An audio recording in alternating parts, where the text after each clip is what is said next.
everything with their gloves to win. A head-on collision with the division rival Mets didn't go as planned and then took a bad spin off a rookie's bat. And the Phillies were the ones feeling crushed at the end of the game.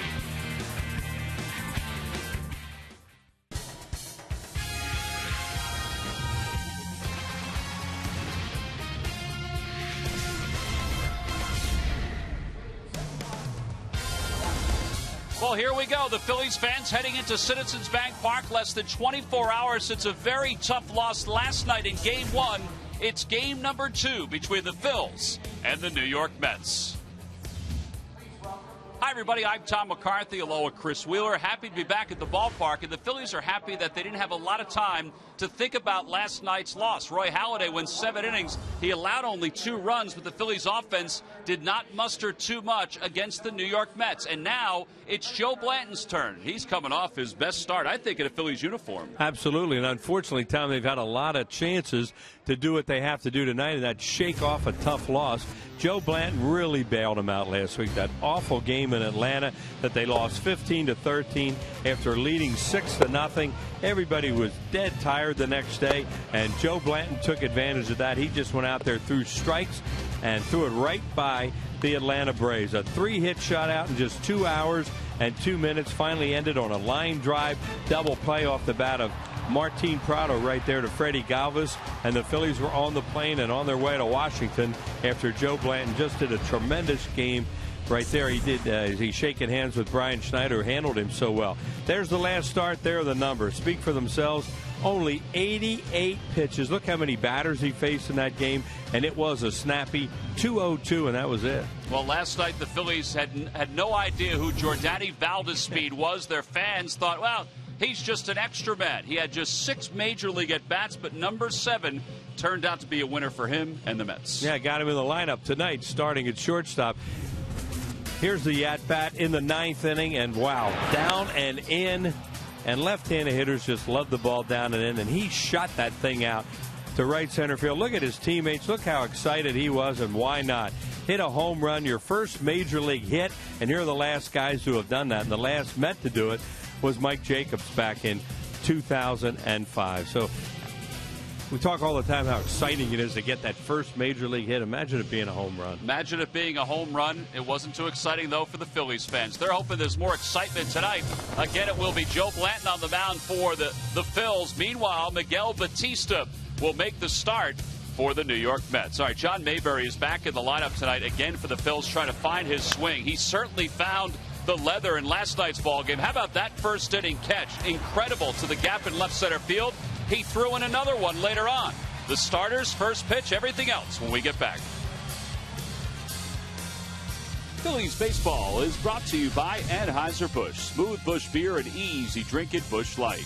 By Toyota. Every new Toyota purchase comes with Toyota Care.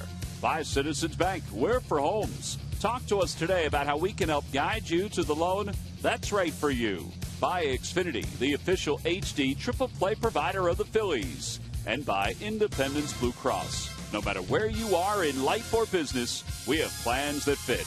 Go to plansthatfit.com.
popping up, and it was raining here today. They didn't have batting practice outside. They had the tarp on the field, but the field and everything else is ready to go for Game 2. Terry Collins, the manager of the Mets. Let's take a look at his starting lineup. It's brought to you by Xfinity, your home for the most live sports. Leading it off at center field is Torres. Neuenhuis bats second, followed by David Wright and Lucas Duda. Daniel Murphy hits fifth, Ike Davis sixth. Valdez Speen makes the start at shortstop. He'll bat seventh. Then Nikias and Batista. And we're ready to go. Joe Blanton about ready to throw the first pitch off an outstanding ball game. His last time out, and we're underway as he fades one down and away. It's 1 ball and no strikes. Blanton 3-3, an earned run average of 2.83 to begin the year. He's had some good games this year. He's had some so-so games this year, and then his last one was a great game. And the middle of the scouting report is when he has his real good games, when he has a very good fastball command, because he has a real good slider, curveball, outstanding changeup, especially left-handed batters. But when he is locating his fastball, he gets ahead of hitters, and then he can put them away.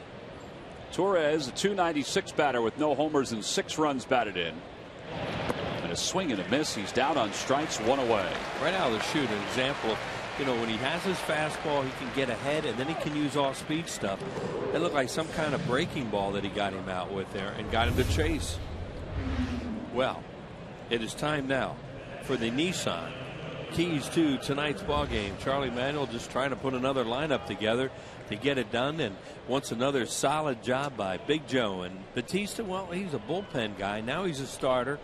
Try and run up his pitch count early. And when he was relieving earlier this year, he was walking a lot of batters. Kirk Neuenhuis is now the hitter for the Mets, and he takes just off the outside corner, according to Alan Porter, and it's 1-0.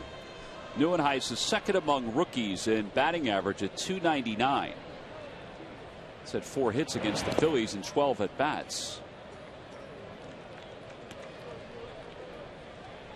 Mets brought him up when Andres Torres went down with an injury on opening day, and he became their center fielder. Now with Jason Bay on the DL, he's their left fielder.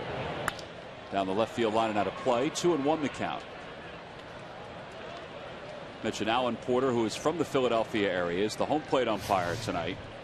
Ron Culp was over at first, Jim Wolf at second, and Darrell Cousins, the crew chief, is around at third.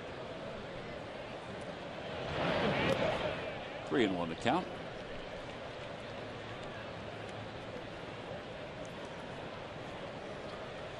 It was Neuenhuis's at bat in the 6th inning last night that may have helped change the tide of that game. In fact, it was Neuenhuis and Torres, and he's aboard here with 1 out, a 3-1 pitch inside.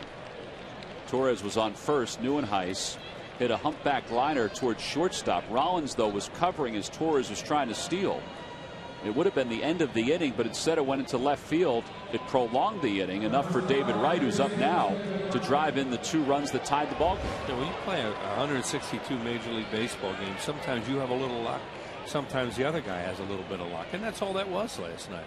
But then Wright made him pay for it. He hit a ground ball right over the bag. 2 runs, took a crazy carom off the wall down the left field line. Wright was 1 for 3 in the ball game. A lot of the damage that David Wright has put against other teams has come in his first at bat. The Mets are doing a tremendous job this year scoring runs with 2 outs. Only 1 right now. Inside, 1 ball and 1 strike to Wright. 4th in the league in hitting. Last night, Doc was able to get Wright the first 2 times up until the 6th when he had the 2-run double.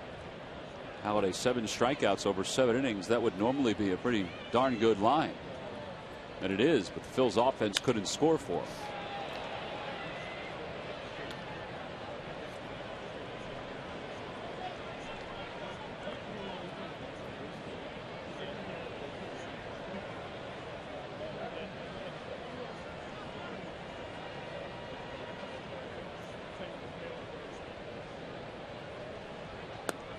Outside, 2-2.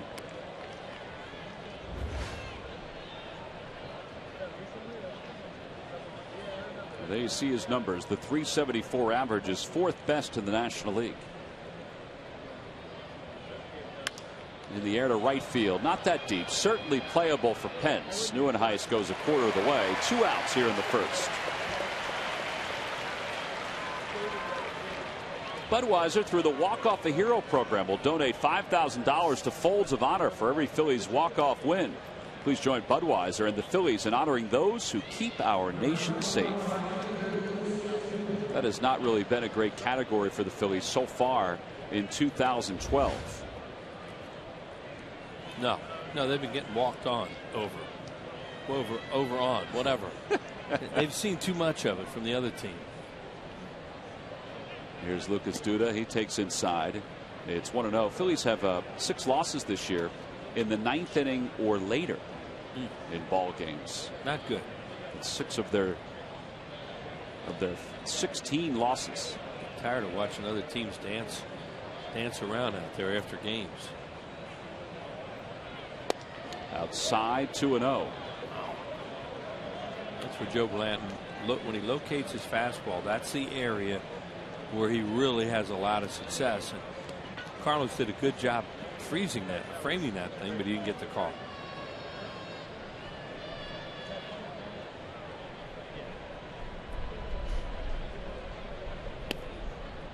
And now it's 3-0. Duda in last night's game was 0 for 4 with a strikeout.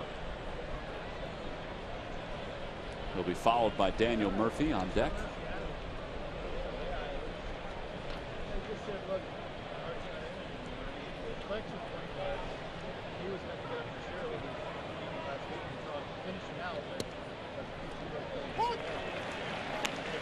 There's a full slate of Major League Baseball games going on tonight. The Red Hot Marlins are in Houston. Anibal Sanchez will make the start in that ball game for the Marlins. Washington is underway in Pittsburgh. Swing and a miss and an off-speed pitch. It's 3-2. The Braves, who lost last night, are in Chicago to take on the Cubs. And of course, this is the battle of the only 2 NL East teams facing off. Really fooled him with a 3-1 changeup. See where they go here. Runner goes, pitches a swing and a miss. Another changeup. That was in an even better spot. Down and away, and Blanton's through the first inning. It took 21 pitches for Big Joe. He doesn't allow a hit. He leaves one thanks to the walk, and he picks up a couple of Ks. Out to the bottom of the first in a scoreless ball game.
Has another different lineup to throw out there tonight against the New York Mets. Let's take a look at it. It's brought to you by Xfinity, your home for the most live sports. Rollins, Pierre, and Victorino, followed by Hunter Pence, Carlos Ruiz, and Placido Polanco. And the bottom third of John Mayberry at first base, Pete Orr at second, and Joe Blanton on the mound. And they'll face 41-year-old right-hander Miguel Batista, 0-1 with a 6.92 earned run average. He's a reliever turned starter, but for most of his career, he's, well, kind of been both. Yeah, he's been a good starting pitcher throughout his career. Had a pretty good run in Arizona as a starter. I think he's been around for a while. How about drafted as a free agent by Montreal in February of 1988. So 41 years old, been pitching professionally since 1988. Phillies have seen him a lot over the years. There's his repertoire right there. And 3-3 lifetime against the Phillies. He has all kinds of pitches. He really competes in it, and he's a really smart guy. He's an author. He's an author and he's a poet. Yeah. Rollins leads it off against him, and he takes a strike. It's 0-1. Batista is one of 3 active pitchers in Major League Baseball with 100 wins or more. He has 101 and 40 saves or more. 0-1 pitch to Rollins. A liner towards center. Torres is there, and that's the first out.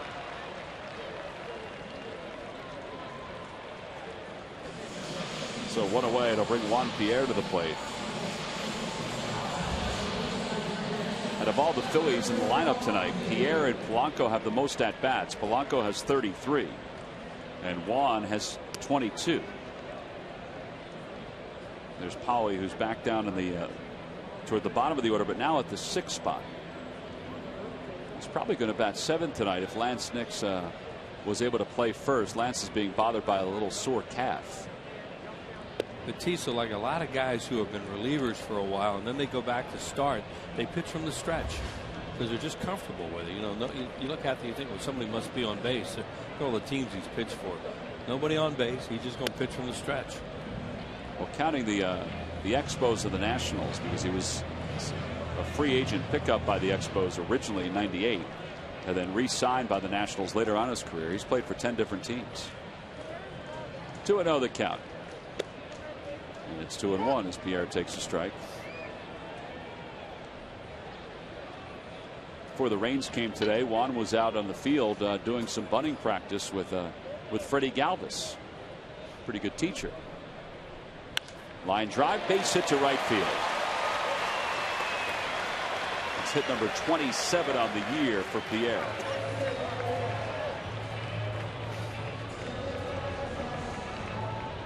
.66 degrees and cloudy, showers in the area, but it's not going to bother tonight's ball game. It's actually quite comfortable outside right now. Here's Victorino, who has hit in 8 consecutive games, and he's hit in 15 straight against the Mets.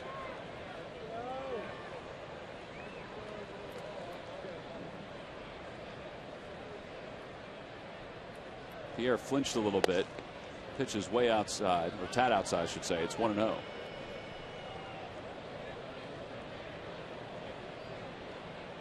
New shortstop out there. The guy who won the ball game last night, Valdespin. You know, they have to communicate shortstop, second baseman, who's going to cover.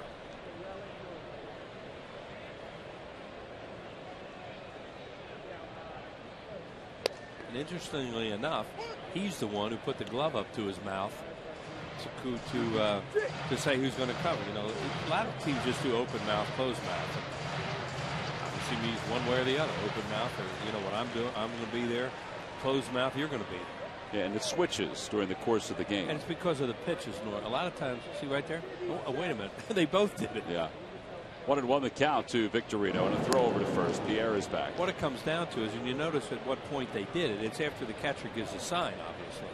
And what that means is then they're going to decide, all right, you know, is he more likely to pull or is he more likely to hit it the other way?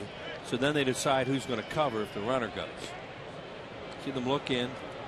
Now they throw over to first. But watch, they'll look in, they'll get the sign, and then they'll decide who's going to cover. Most times, if it's a lefty up, the second baseman will stay at home and the shortstop will cover. But every once in a while, they'll switch it up. Yep. 1-1 the count. 1-2 the count. Yeah, they'll go, you know, sometimes a guy just might be such a pull hitter you don't even worry about it. Other times they'll go off the pitch. If it's a fastball or if it's a breaking ball, deciding on whether he's more likely to pull the pitch or hit it the other way. Fastball, you'd be more likely to hit it the other way. Breaking ball, you're more likely to pull it.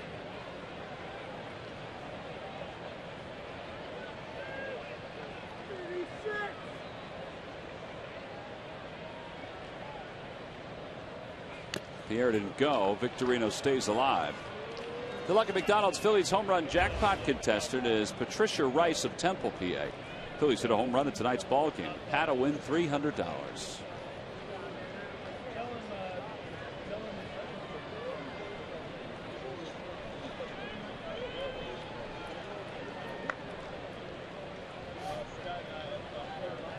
Pierre with 4 stolen bases.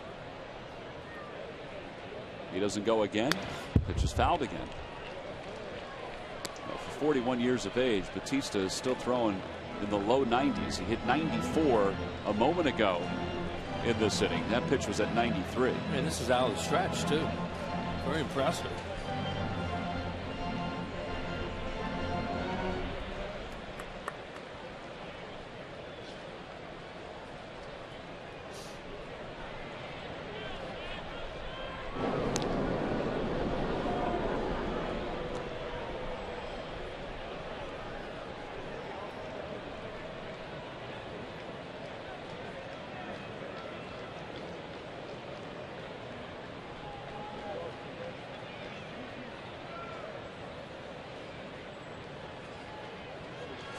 Runner goes. Pitch is taken low. The throw by Nikias not in time. Pierre hung on to the bag. Stolen base number 5 for Juan Pierre. Great pitch to run on because it was off speed. Nikias had to reach inside and then throw. Then the young shortstop took the throw way in front of the bag. Maybe it was running out of gas and he figured he had to go up and get it and not get short hop. See if you can tell. Good jump. Tough pitch to throw on, but a quick release. Now see where he takes that throw? There's just no way you're going to tag guys out. You take the throw in front of that bag because there's too much bag to slide to. Well, Pierre is now 24th all time in stolen bases in Major League history. Victorino will keep him over at second as he pops out to second. So 2 away. Hunter Pence is due up. The Mets have an issue behind the plate tonight. More on that. Here's Greg Murphy. Murph? Yeah, that's right, Tom. The Mets forced to make a roster move just about 45 minutes before the game, putting catcher Josh Thole on the disabled list because of a concussion. Of course, the concussion happened last night in the 8th inning, a collision with Ty Wigington. So he is placed on the 7-day disabled list, which is a relatively new rule in baseball.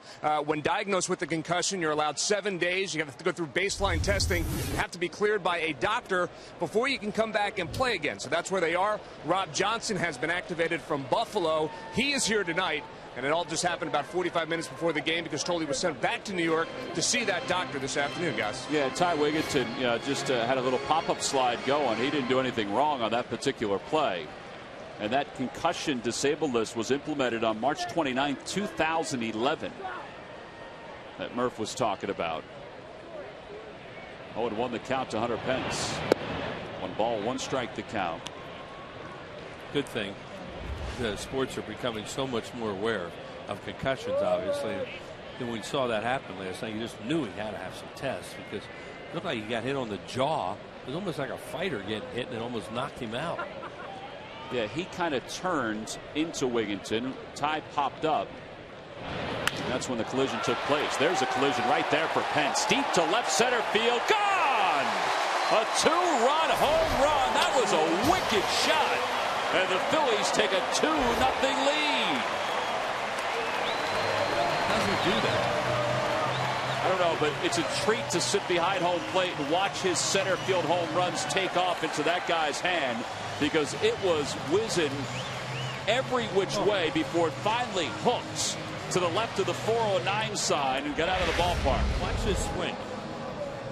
I mean, you can't do that. Look how open he is right there. Almost one-hands that thing. You look at breaking ball, cut fastball, maybe something going away from him. They were spinning everything to him in that at bat, and he spun that thing 400 and some feet. Well, at Pat Rice of Temple, PA, you've just won $300 thanks to McDonald's and the McDonald's home run jackpot, and of course thanks to that guy Hunter Pence. Home run number 7, RBIs 21 and 22. 3rd home run of the year given up by Batista.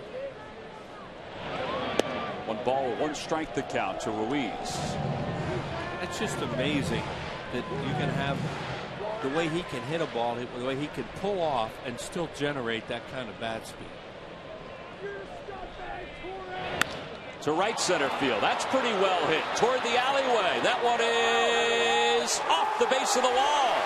Ruiz hustling gets to second. And it's a 2-out double. Now by Carlos to go the other way. And Duda, he never looks real pretty going after balls in right field. And that thing was slicing back to him, and he didn't play it very well. That can hit. Take a look up there to see what he did. Here it is, and you see it jump, and he's drifting. He doesn't know where the wall is. and he had plenty of room. See how far he was from the wall still when he jumped? He just didn't play it very well. He just turned his head, and that ball hit that base of the wall. And Carlos is safe at second, safe and secure with New York Life. So a runner at second, 2 outs. Placido Polanco, the hitter. Paulie was 1 for 3 in last night's ball game. He's now 7 hits away from 2,000 for his career. I'd like to make him pay for that now. A mistake in the outfield, a base runner in scoring position, 2 outs, get another one.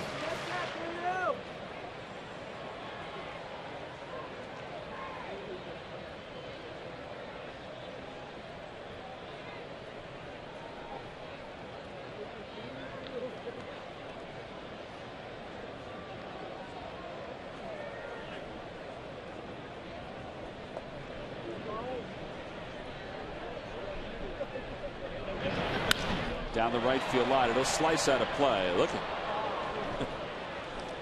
The cat is right. I don't think they'd be coming that fast this far away. Hunter Pence has given the Phils a 2-0 lead. Please tell him where it landed. See out there? A few rows back. Ryan Howard's always fun to watch from behind home plate with how high his homers are. But that ball had so much movement on it. Oh, Pence just hit. He just hooked the heck out of it. Gets a lot of topspin on balls. And then once in a while he'll get underneath one and get the backspin, and those are the high ones that he hits.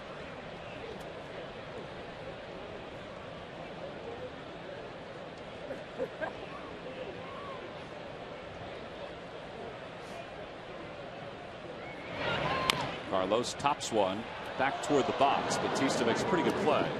The Phillies leave one over at second base, but they get 2. Hunter Pence, his 7th home run of the year. He went down and he got it. Hit it to center field. The Phils up 2-0 as we go to the second.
To order and get more details. MLB.tv. Baseball everywhere. Go to the top of the second. Daniel Murphy will start it off for the Mets. Murphy was 1 for 4 in last night's ball game. Hits the first pitch to left. Pierre ventures back, has some space, and there's one away. You know, it's funny. I was on MLB.com before we came on the air tonight, and I was just looking through some different stories, and the top story there was that Mike Rizzo, the general manager of the Nationals, has been fined an undisclosed amount for his comments pertaining to Cole Hamels, who made comments after the ball game on Sunday night about hitting Bryce Harper. So that story looks like it's closing, which is a good thing. And Major League Baseball has reacted to the GM's comments over the weekend. Ike Davis will be the hitter, and it's 1 ball and no strikes. Again, it was an undisclosed amount that MLB had fined him. Davis, a 173 batter with 3 homers and 9 runs batted in. Hits it over to shortstop. So 3 pitches and 2 outs. So 2 away for Valdespin. For that home run that Hunter Pence hit, and each one by a Phils player this season, 1 tree will be planted by the Pennsylvania Horticultural Society as part of Home Runs for Trees, a partnership between the Phils, PHS, and Aramark. Home Runs for Trees is part of a Plant 1 Million, a project to restore the region's tree coverage. For more information, visit Phillies.com/red goes green. Valdespin, who homered last night to give the Mets the victory in the top of the 9th inning. Eventually the victory. Shows bunt and takes a strike. He's 1 for 7 now. On the hands, back toward the middle. 1 hopper to Rollins, and an easy inning for Joe Blanton. You want to talk about a quick inning? That's just 5 pitches. So Big Joe. Go ahead, Wheels. That was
tomorrow morning. Why not try something more fun, Wheels? See entertaining features like restricted access and Movie Mondays, along with all your weather, traffic, and trends. Eye Opener is a perfect mix of info and entertainment. Weekday mornings from 6 until 8 right here on PHL 17. I think that Scott Sheridan, the Phillies athletic trainer, was featured on Eye Opener. Is that right? If it wasn't last week, it's this week. Doing some training techniques here at the ballpark. That'll be a real eye-opener because Scott's really good at his feet, at his profession. Bottom of the 2nd, John Mayberry, Pete Orr, Joe Blanton against Miguel Batista. 2-0 Phils. And it's 1 ball and no strikes to Mayberry.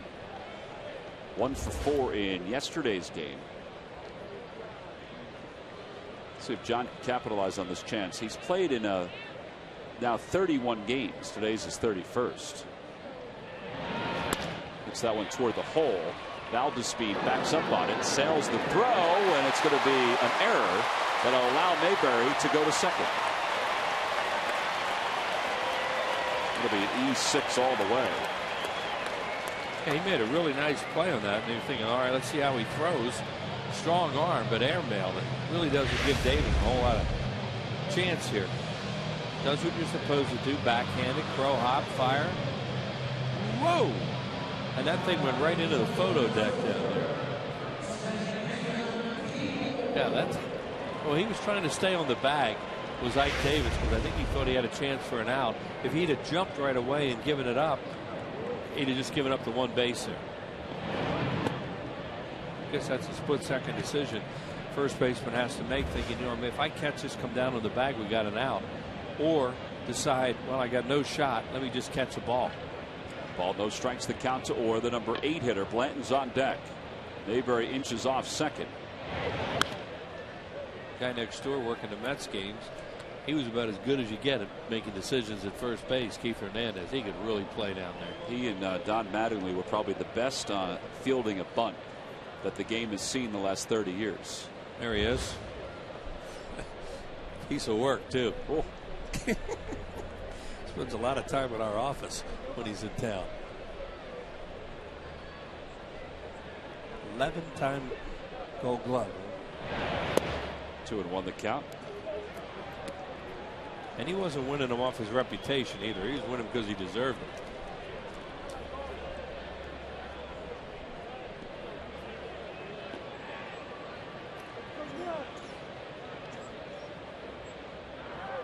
Kickoff play is on. That ball gets away from Baldespin. Mayberry got a late start. He's still quick enough to get to third. 2 errors in the inning for the Mets. E6, E1. And there's a runner on third with nobody out. They just handed the Phillies a run this inning if they want to take it.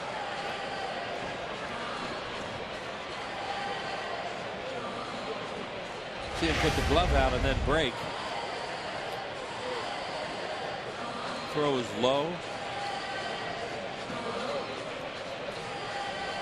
Hit his wrist, and that's why it bounced so crazily.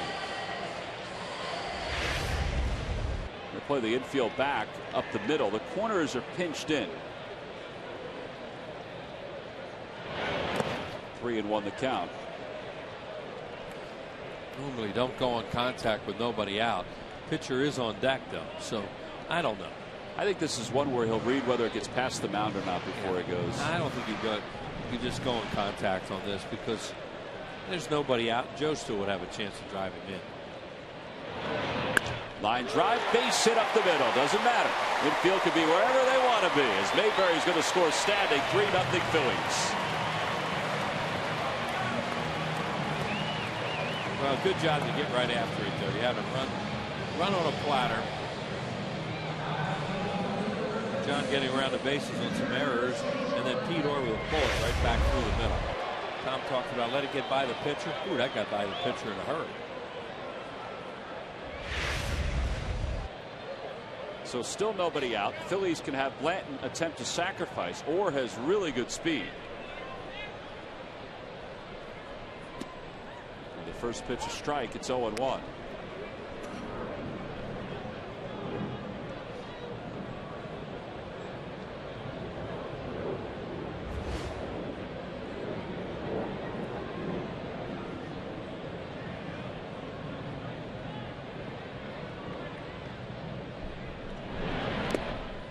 Two. You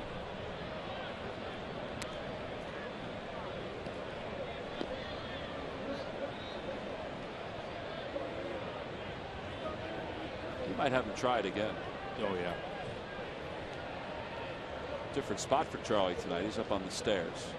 He's not superstitious as he tells us, but he is. Oh, he is. He absolutely. They all are. You get down there, you have to be. He bunts that one foul. Blanton's a strikeout victim. First strikeout for Batista. And the top of the order's due up.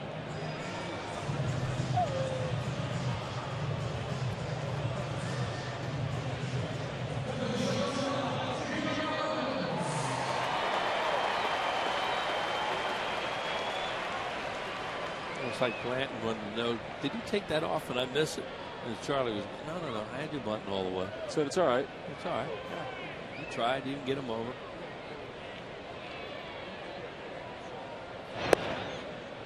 You needed that run right here. You better get him over. Give him a little leeway. He's been pitching so well lately. Blanton's really helped him. Rollins lined out sharply to center his first time up. He's 0 for 1.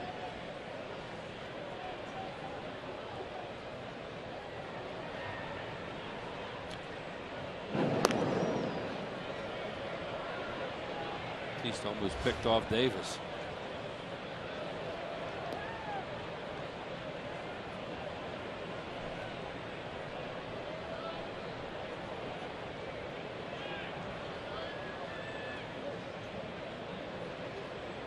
There goes Orr. Pitch is taken outside. The throw to second is off the glove of Valdespin. I think Orr may have been in there anyway. He's taking those throws there.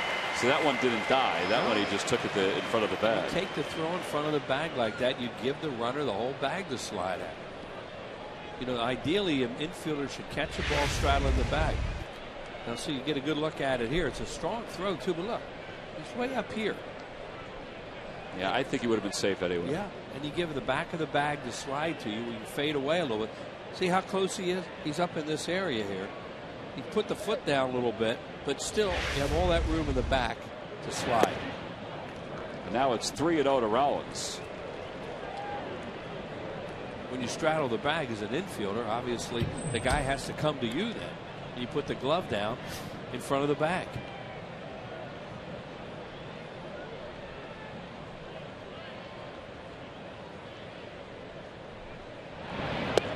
Catchers hate that, especially when they make a good throw. First walk of the night for Bautista. And now first and second for Pierre.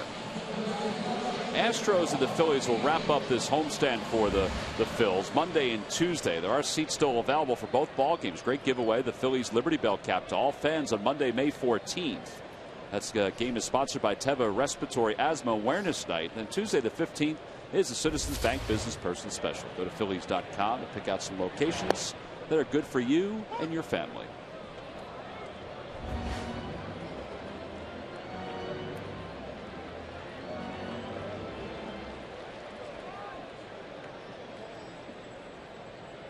Runners lead off first and second. 0-1 the count to Pierre. In the air to center field. It'll slice over toward left center a little bit. Or goes halfway and then goes back. 2 outs here in the second.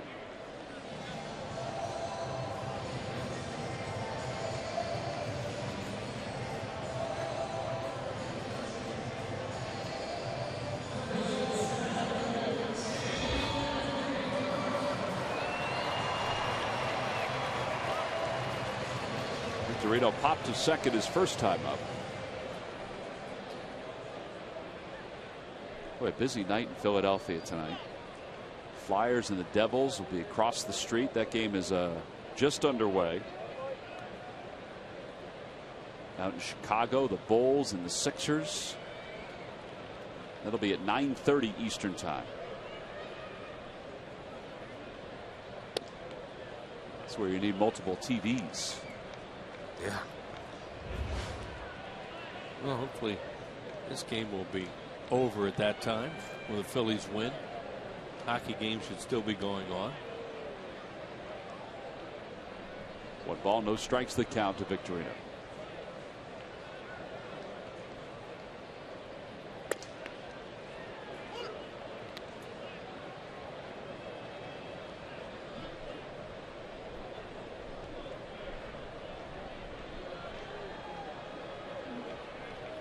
Pick up a little unearned run now if they can do some more damage. Run in the inning already unearned.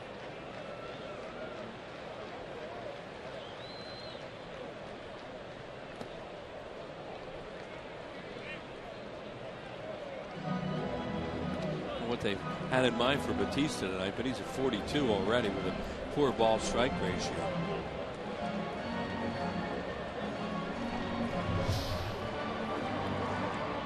.25.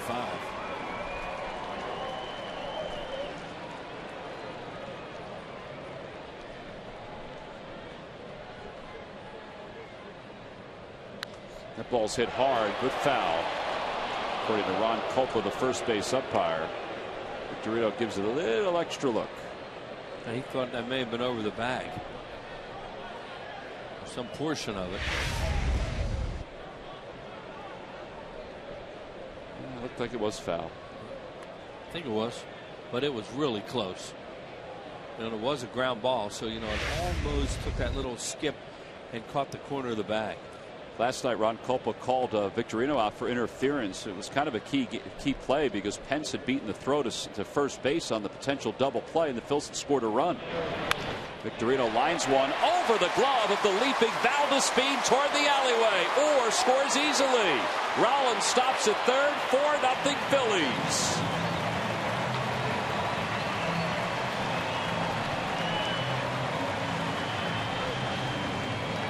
Nine-game hitting streak for Victorino. That double and RBI gives him 10 extra base hits and 14 runs batted in. Just missed the double on the pitch before that when it looked like, he's close to hitting over the bag. Nice swing there. One of the best left-handed swings he's had. Really weighted on it nicely, leveled off, and hit a screamer into left center field. That shortstop Valdespin, though, he almost caught that thing.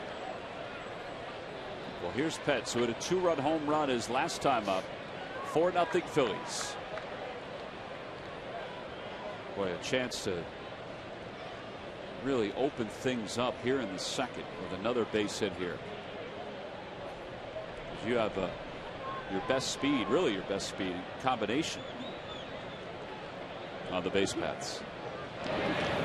Want to know the count? They might be careful with Pence, although you have Ruiz on deck, and he's no slouch. Right. Here's what Hunter did in the first inning. You got it. Well, the more you look at it, it's either a slider or a cutter. So it's hard to tell what it was, but it wasn't far enough away for him to be able to go out there and reach it and hit it way out to center field.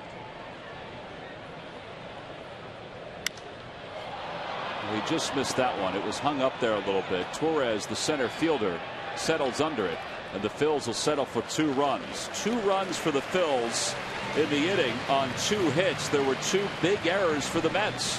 We go to the third. Joe Blanton has a 4-run lead to work with.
For all the information, please submit your answer on the subject line. Wills, the question is, can you name the 3 teams other than the Mets that Hall of Famer Tom Seaver pitched for in Major League Baseball? The answer, by the way, will be revealed in the 7th inning. Tick-tock, Wills. The answer's not out there, but at least I know a spot for you to I knew think. 2 right away, so I'm trying to think of the other one. Well, fans really have filed in. The weather, I think, slowed some people getting into the ballpark. There were a lot of tailgaters. It's one of the most amazing scenes you'll ever see for a baseball game. All the tailgating that goes on outside the park. I mean, it's really remarkable. Looks like a football game. It really does. The tailgating. Mike Nikias leads it off. By the way, if you are scoring at home, the 2 runs in the second for the Phillies are unearned. Yes, they are. They'll take them. 1 ball, 1 strike the count. A little loose play by the Mets in that inning, and the Phillies with some hits. This guy hurt him last night with that double with 2 outs in the 9th inning, setting up the home run. That's a cutter right there, and it's at least it looked like it was 1-2. I guess it's Joe's slider, but it didn't have the same kind of action as his normal slider. They're hard to tell a lot of times. Slider is supposed to have a little more bite. That's why I said I couldn't tell whether that thing that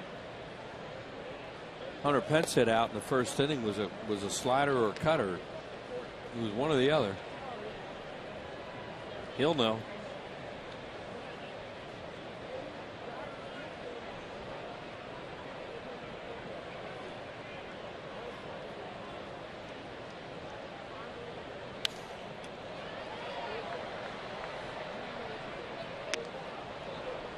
On the out-of-town scoreboard, which is of course brought to you by Toyota, Nationals have taken a 1-0 lead in a Wilson Ramos home run over the Pirates. Washington beginning a series in Pittsburgh tonight. The first place Nats. We got Ryan Zimmerman back tonight. He's batting third. Bryce Harper's batting second. And playing right field for Jason Worth, who is out for at least 12 weeks because of the broken wrist and next day surgery. 3-2 pitch. Line drive to left field right at Juan Pierre.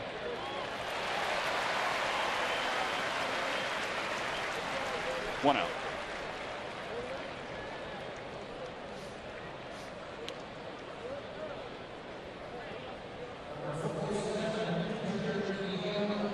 And Miguel Batista, the pitcher, who's 0 for 3 this year, has 2 home runs for his career. I started looking at the contact that pitchers make. You know, he has struck out 170 times in 308 at-bats, but has 2 home runs. That's why he's a pitcher. Yeah. So don't hit his bat is what you're saying.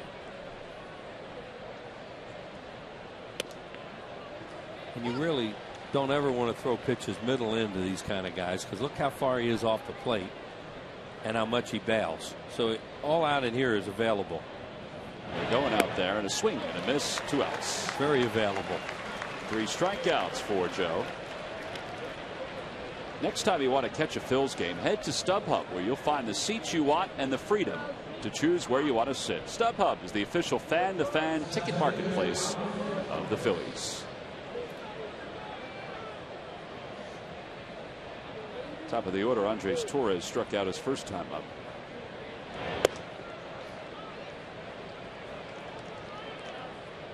Certainly have to give Joe some credit with what he's been able to accomplish these last couple of games. The shutout his last time out, a liner to left field, and 3 scoreless innings here tonight. So the carryover has continued. And that was another. All right, now you're pushing it, Wheels. Shut down inning. He's going to commit here early. 4-0 Phils.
Today about how we can help guide you to the loan that's right for you, and by Dodge. Visit Dodge.com or your local dealer today. Home half of the third. It's 4-0 Phillies. Luis, Polanco, and Mayberry. Phillies already have 5 hits through the first 2. Yeah, they torn up a couple of 2 spots, and Joe Blanton's gone out there and put them down. And, you know, a nice little 4-0 lead here. Stay after it.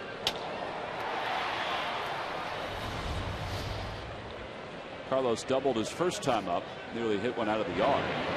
Takes strike 1. It's 0-1. Hitting the ball all over the place, too. You see that ball he hit hard last time, the right center. Pulled a home run in Atlanta.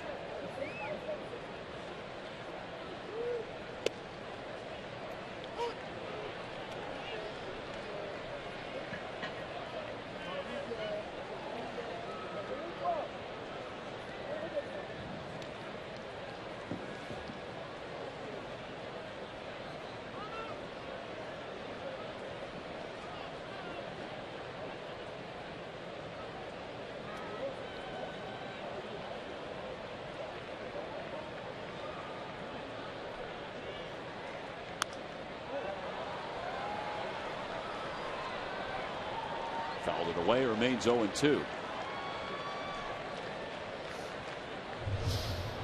Mentioned before that Batista is one of 3 active players with 100+ wins and 40+ saves.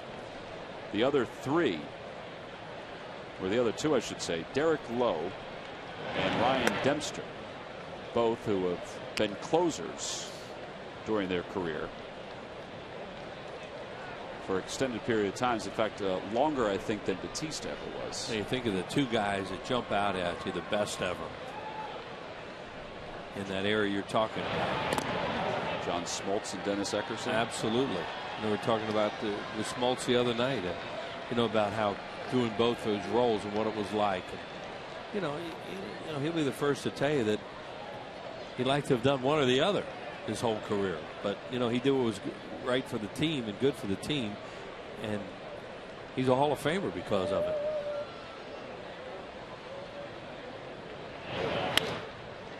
The breaking ball hits a short. Valdespin takes care of Ruiz. There's 1 out.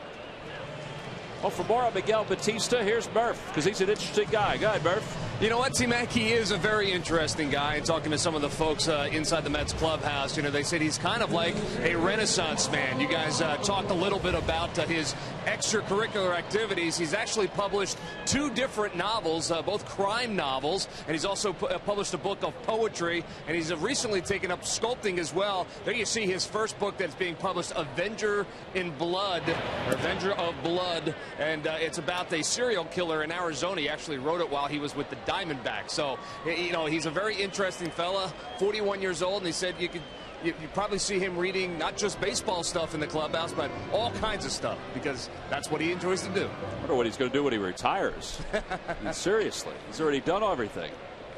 Well, he's definitely one of those baseball players who won't take the Wall Street Journal and ask for the sports page. Routed as shortstop. That's a 2-hopper. Valdespin throws out Polanco.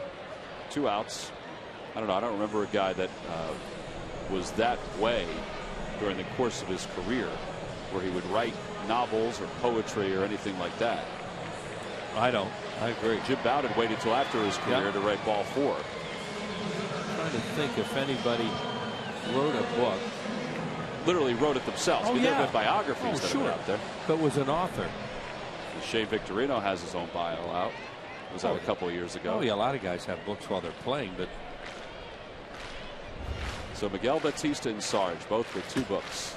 They got me 2-1. Got you 2-1. Here's John Mayberry. Right, Batista has 3 because the book on poetry as well. Mayberry reached on an error his first time up, came around to score.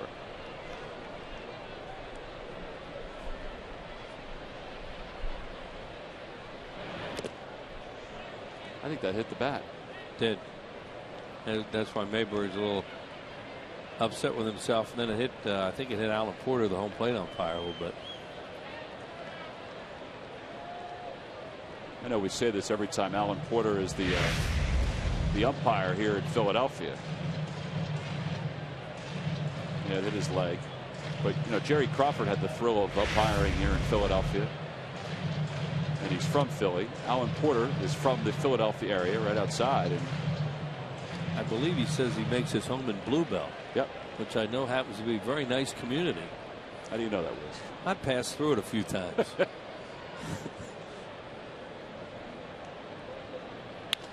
Off the end of the bat, there's a base hit for Mayberry. Well, the ball's really moving into the outfield grass.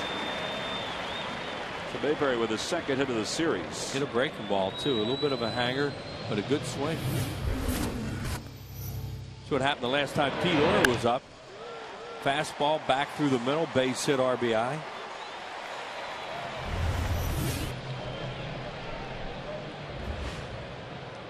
Pete's average up to 300. Charlie Manuel's been spotting Orr some more starts, giving Freddie Galvis a little time to sit and watch. Freddie usually comes in late in a ball game when Orr starts a game. You know, I was thinking about a guy, this is way before your time, who may have been a writer during the time he played. It was a guy named Jim Brosnan. Was a pitcher. That'd be one of the guys that you'll Google and see if maybe he wrote a book during the season, because he was an author and did write after his career. Fly ball to left field. Nieuwenhuis over toward the line a few steps. Phillies leave one here in the third, so they've had base runners in each inning so far. Alan Porter and the Phils are through 3. We go to the 4th. Phils up 4-0.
For the Mets. Sam Perlazo, the Phillies' first base coach, has been nice enough to join us as we go to the top of the 4th. Sammy, pretty good start for the Phils tonight. Yeah, it's good. I like I told him when he came in, let's score in every inning. We missed another opportunity. Yeah, well, you know, I think a couple of things that look different tonight, and I know they didn't hit on the field, but they seem to be executing a little bit more tonight early in this game to get those runs. Well, I think so. I think, you know, one of the biggest things that we've had so far this season is trying to get some guys in from scoring position, and probably just been a little bit impatient. We kind of forget that the pitcher's the one in trouble and not the hitter. Tonight so far we've done good. How hard is that to do, to kind of forget about that and make sure you know that? I've always felt it was the hitter there because the pitcher had to throw a strike, so it was always the pitcher that was more so in trouble. How do you fix that? Well, I think what you got to do when you go to the plate, you have a plan. You know, you got to have a situation where you say, well, you know, he's in trouble, and if you need something, a fly ball or a ground ball, then you got to be looking for certain pitches and not let that guy get you in trouble. So if we let him throw the pitches that he wants to throw and we swing at balls, then he's going to be the one that's going to be getting out of trouble. So I think it's just going up there, having a good plan, and looking for certain pitches and relaxing a little. Kirk Nieuwenhuis with the leadoff double. That's the first hit of the ball game for the Mets. David Wright is now the hitter.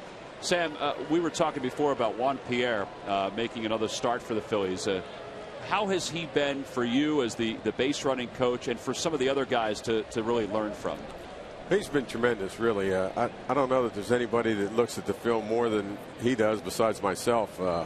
You know, we go to each other. He's kind of like a second coach. I go to him and I say, what do you got? And then we'll kind of compare notes a little bit. But, you know, he's starting to get the idea that when a guy's too quick, you know, not that the stolen base isn't there, you know, don't try to take it. He's done a really good job here lately for us. So he's just a tremendous worker and plays the game the way you're supposed to play it, and a pretty smart player. Count is 0-1 to David Wright with a runner at second base here in the top of the fourth inning. I'm always amazed sometimes by stats as guys get older. He's now 24th all-time in stolen bases. I mean, that to be in the top 25 in that category is something pretty impressive. There's no question. I remember Juan way back when I was coaching against him, and he just outran you. There was nothing you could do. And you know, having his smarts and his ability on studying pitchers, you know, I see that now, and I realize now why he was as good as he was and is now. Sam, besides him getting to the ballpark earlier probably than anybody on the team there, you get a fly ball there to right field. Comes a good throw. That is a really good throw, but off line just a little bit. How important is it, and what do you tell the guy, Sam, there on when a guy's going to try and break up a double play? Obviously, he's got to be able to touch the bag, but what do you tell your guys when it's so important that you try and get that run? I mean, you want them breaking the double play up. I mean, what do you tell your guys to make sure that it's not going to be interference? Well, I think everybody knows that you got to get a part of the bag. You know, my job at first is, you know, I'll give them an extra boost and say, look, I need you to get down there and break this thing up on a ground ball. So that's basically what I do. I give them a little nudge, gives them a little more mental frame of mind to know exactly what you want to and not to be lazy going down there. So, you know, and also tell them things like, you know, beat that throw on the ball in the hole. Gives them a little extra boost to bust their butt down there a little bit harder than maybe they would. Lucas Duda takes outside, so it's 1 ball and no strikes. And Shane said after the game last night, he said, yeah, I was too far off. I mean, I wasn't hitting the bag. We were talking before, Sevy, that it used to be you didn't have to hit the bag. You can go anywhere you want as a base runner. They didn't really say anything. Yeah, I was a middle infielder. I didn't like that. Sarge loved it, though. Yeah. Right. Well, I think anytime you can break that double play up there, as you see Victorino going in hard. Now, it's okay to go in hard. If he could have been a little bit further over, you can use your legs in order to knock that guy down or try and dislodge him. Well, there's no question. You know, what you're trying to do is keep your legs cocked a little bit so that if you do kick somebody or swipe at them, you're kicking them with the front of your foot and not cleating them. And you know what? That's part of the game. But when somebody goes in hard, I know when I played and I was in the minor league so much, if somebody came in at me and I thought shouldn't have come at me in such a way, I couldn't wait to get on first base again. And then I prayed. That's the only time I prayed against the hitter. I said, please hit a slow ground ball and give me a chance to get down there and repay him. 3-1 the count to Duda, and that ball is outside, ball 4. So first and third here in the fourth for Daniel Murphy. Sam, is there something that's really stood out for you that you've been impressed with, whether it be what Freddie Galvis has been able to do or some of the other infielders as the season's 5 weeks in? Well, you know, there's no question Freddie's a tremendous defensive player. And like I said, early in the years that I had Freddie in spring training, you know, I wasn't extremely high on him. And for some reason this year when he came in, I could see it in his eyes and I could tell that he knew he belonged. So he's done tremendous. And I think our first basemen that go out there, you know, Lance Nix has come in here really as an outfielder, hadn't played much first. Ty Wigginton's been over there. John Mayberry really hasn't had many games over there. And I hate to jinx him, but they filled in pretty darn good over there at first base for us. One of the things for Galvis, for me, there, you just have to notice his instincts. For me, Sam. Well, he's a smart player. I mean, I tell him one thing, or he sees one thing. We'll go over hitter and we'll go over defense before the games, and I might talk to a starting pitcher and say, what do you want to do with this guy? And he'll come back later on and say, yeah, he did this, he threw this pitch, and this is where he hit it. And I mean, it's like it goes into his memory bank, and he's just been tremendous with that kind of thing, and he's going to be just a really good player as he gets more experience. Yeah, that's interesting you say that too, Sam, because you know, I guess when we see it that young, we saw it with Bryce Harper even this weekend. you know, it's kind of overwhelming that they understand their role so much. As Ike Davis slams one to straightaway center field, Victorino's there, and he makes the catch. Dudal is late to go back to tag, so the runners remain at first and second. But I think we're always our eyes are open wide when we see a young player who has those kind of instincts. I don't think there's any question. Freddie's been out a long time. You know, I think he was signed when he was 16, if I'm not mistaken. Yeah. And but you know what? He takes it seriously. A lot of times, you know, like I knew when I played, you know, I was a little guy, and I knew that if I wanted to stay in the game, I had to do a lot of little things. You know, if I couldn't bunt, I couldn't hit and run, I couldn't catch the ball, couldn't steal a base. I wasn't going to be around very long. So if you want to stay around, you got to pay attention, learn, and not make any mistakes. Because if you make a lot of mistakes and you're a little guy and things like that, you're not going to stay in the game very long. All right, well, Sam, we appreciate it, and we'll catch up with you again down the road. Okay, guys, thanks. All right, Sam Perlazzo, the Phillies' first base coach, our guest here in the 4th inning. Just thought it was kind of neat the other day watching Sam on one of the iPads going over different moves for, you know, different pitchers. That's what he was talking about at the beginning with, you know, talking about base running with Juan Pierre. Yeah, well, you got to be smart. There are certain keys that you look at with just about every pitcher if you're going to be successful. 1 ball, 1 strike to count to Valdespin. One of the reasons that Juan Pierre is at that ballpark so early, just to be able to go over different situations. Scoreboard will always dictate what you're going to do on the bases.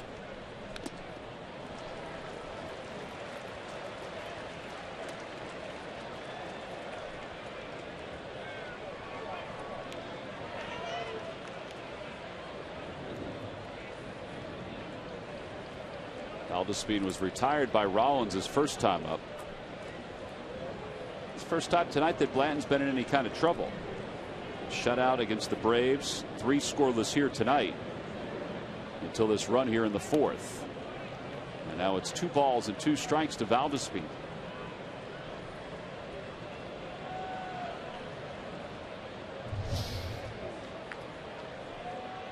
Pitch inning. This will be the 19th pitch for Blanton.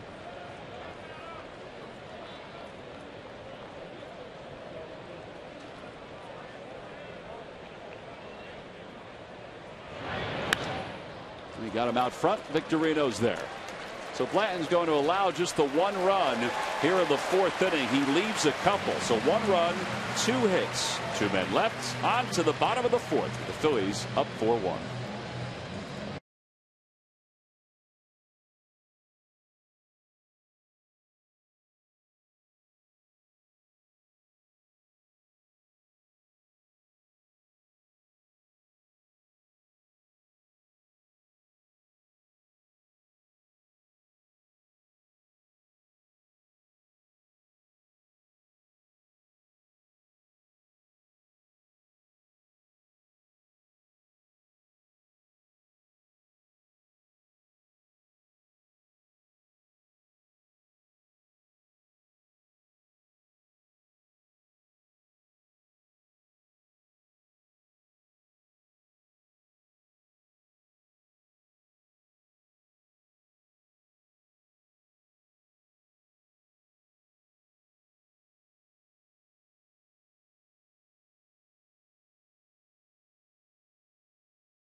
Brands and school supplies you need for your student or classroom.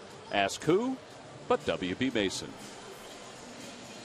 Well, there they are, those Fanatic hats that we've been talking about. They're popping up everywhere. Yep. Here at home, they're always around. Even on the road, they're popping up.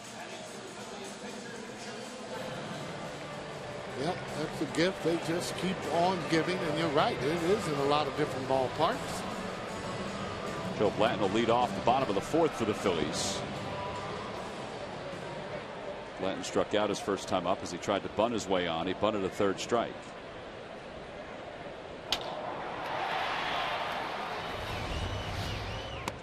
And he takes upstairs 1-0. Blanton, Rollins, and Pierre.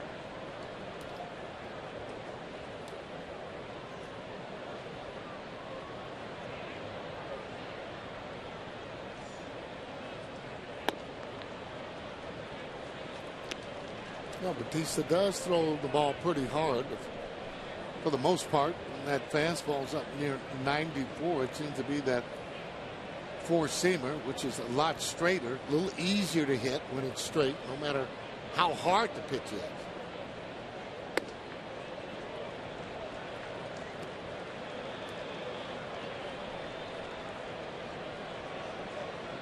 All these guys seem to be making Bautista work a little bit, or at least trying to get a good pitch to hit. How about Blanton just walked on 4 pitches?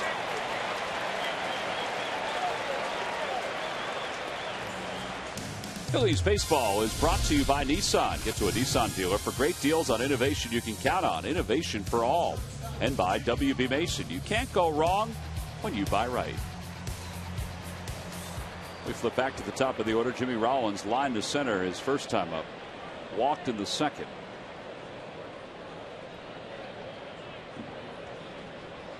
Rollins average at 229.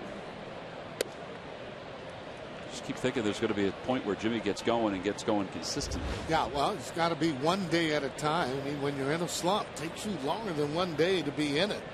So to get out of it, I mean, you got to start. Walk here, 2 for 3 here. You know, the main thing is, though, you got to swing at strikes. You end up swinging at strikes, you can get that average back up. Major league hitters swing at strikes, usually good things happen. I think they've been doing that tonight against Bautista. Yeah, and you need to do that with all pitchers because you wear them down mentally when you have everybody from top to bottom and it's tough at bats. Pitcher gets a little bit tired, has a tendency at times to make mistakes. Outside 3-0. That should be an automatic take. All those many balls there in a row.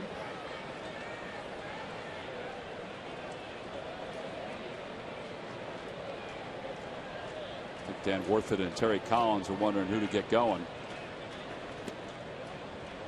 That may have been a gimme strike right there to Rollins. The thought is that DJ Carrasco or Ramon Ramirez would be the long guys for tonight. Ground ball right side. Murphy gets one. Ooh, they're able to get 2. Mike Davis dug it out of the dirt. 4-6-3 double play. Well, tomorrow wraps up this 3-game series against the New York Mets. Game time is scheduled for 7:05, and it's the return of Cliff Lee. Pretty good pitching matchup. Cliff Lee against Dylan Gee. Now, think about the fact that Lee hasn't pitched since the middle of April. This will be a chance for him to get his feet wet once again.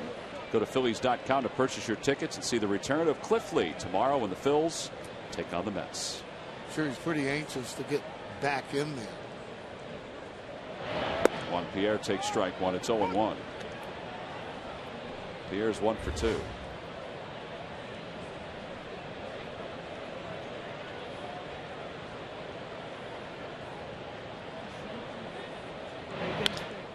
Little roller over to the right side. Murphy will flip it over to Davis. So it turns out to be a relatively easy inning for Miguel Bautista. 4-3 on the putout. 4 of the books. We close those up. Go on to the 5th. Phillies up by 3.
Half Men with the show's most interesting character. Catch original Charlie episodes of 2.5 Men weeknights at 6 and 6:30, followed by The Big Bang Theory on PHL 17. We go to the top of the 5th. Mike Nikias starts it off for the Mets. Bottom of the order. Joe Blanton's allowed 1 run on 2 hits so far. Throws a breaking ball to start him off, and it's a little high. It's 1-0. Yeah, it was almost like controlled damage, not letting them get more than that one. Hit the ball pretty hard. Got a few balls up in the zone.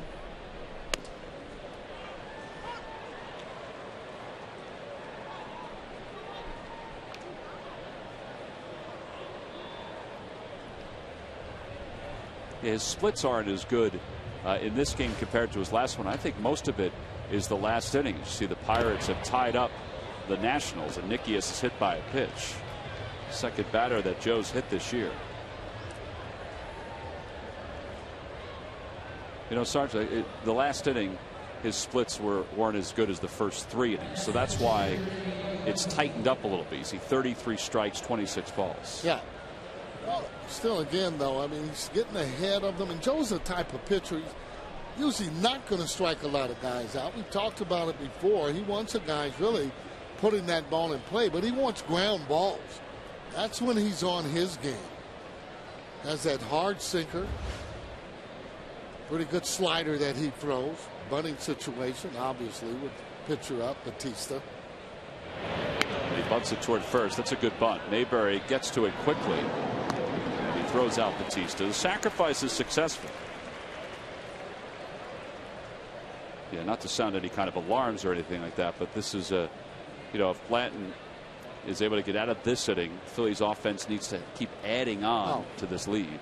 You have to. I mean, it's already this year, they've already proven when you stay close to clubs, they have a tendency of coming back, and also they feel hope when you're not adding on runs.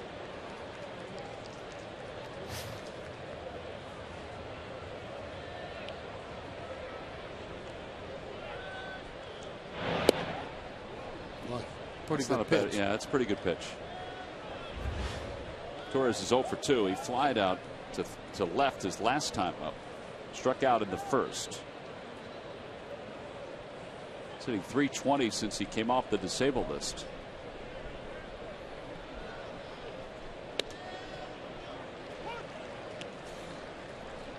I mentioned before that he and Neuenhuis, I think, had the best at-bats of the game last night. I mean, Valdespin, yes, had the home run to give the Mets the lead for good in the 9th. But Roy Halladay was cruising with 2 outs in the 6th when Torres worked out a walk. And there again is a close pitch that he let go by. It's 2-1. Yeah, Joe needs those balls that are on the corner. Just about every pitcher does, but Joe needs them especially because he's not that hard of a throw, even though he's been throwing very well this year. There's a good pitch. Yep, 2-2. That's where he wants to throw, though, that sinker right near the knee area. Doesn't want it up near the belt area. That ball gets hit, especially if it finds a lot of the plate.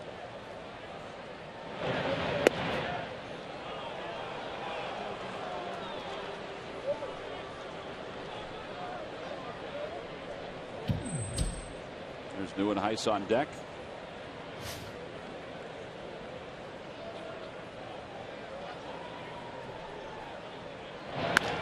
To the right side. This will produce an out as long as Orr makes the throw, and he does. So 2 outs, runner at third. I think the Phillies will take that in the spot. And Blanton now will face Neuenhuis.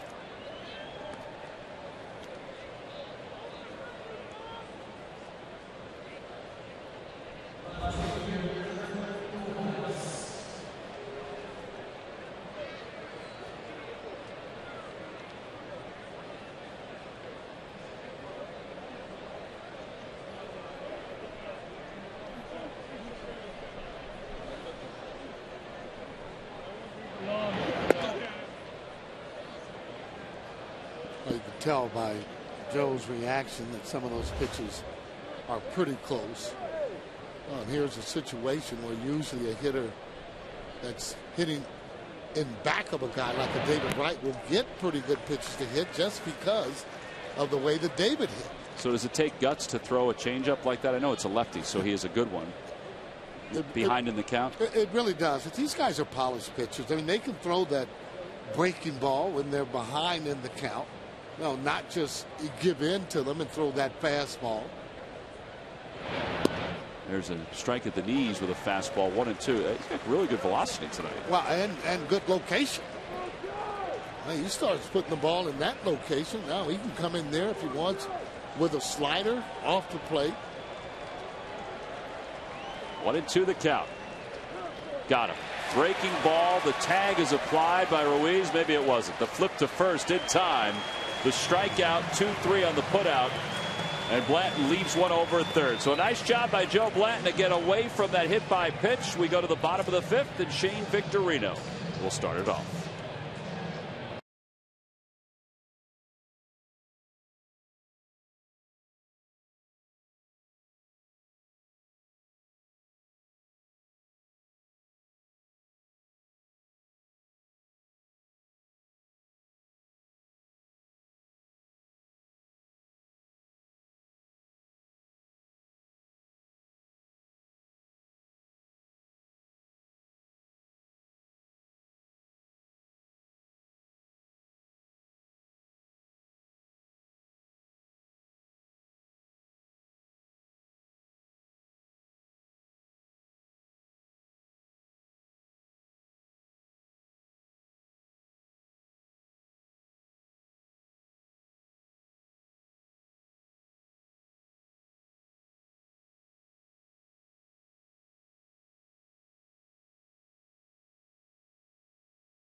Go to Phillies.com to purchase your tickets.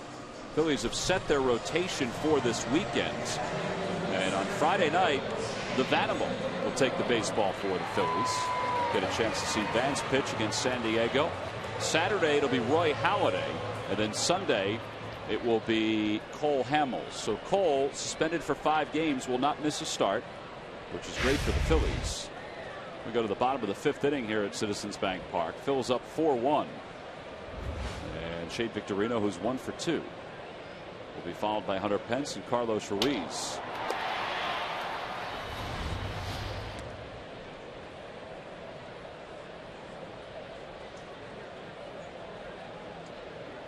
Victorino doubled home run his last time up. Popped to second his first time up. And he bunts. Pretty good bunt as long as it stays fair, and it doesn't. I was going to say, as long as it stays fair, he gets to the ball before Ike Davis gets to the ball. Right, Sarge? Yeah, well, yeah. I was hoping maybe he bunted it a little bit softer. And if you're going to bunt it hard like that, for me, I like that ball pushed past that pitcher on the right side to make that second baseman come in and try and make that play. But making sure that it is on that line there where either a good bunt or not, if you're not pushing it, that's what you want to do. Victorino hits it hard on one hop to Murphy, who was shaded that way. Oh, the ball was smoked. If he's going to start hitting the ball hard like that, you can bet he'll get hot, start getting a lot of hits.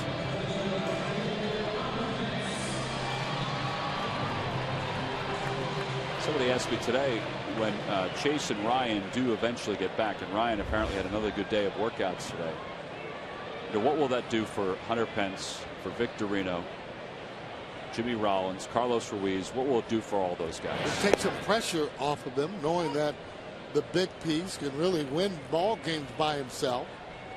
One of the reasons Charlie likes him so much.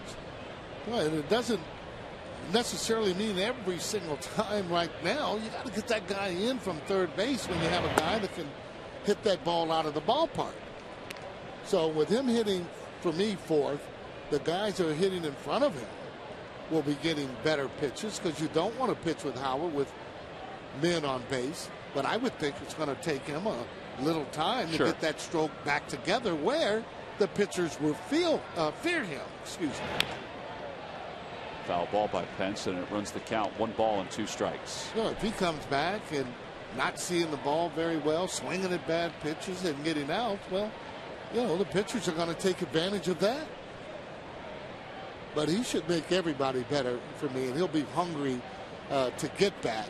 It'll be a matter of time before he starts to pound on that ball. Both guys. Oh, yeah. Charlie's tried all kinds of different lineups, and he's okay with using one if it works. But I don't know if he's found a total comfort level with just one. Well, I don't think that he's going to be, because with Galvis being able to play and come in there because of his defense, and then getting out sometimes because of the offense, it's difficult. Toward third, David Wright flips it low. Well, all of a sudden, Miguel Batista, after looking like he wouldn't last the third, is 1 out away from getting through the 5th and maybe beyond.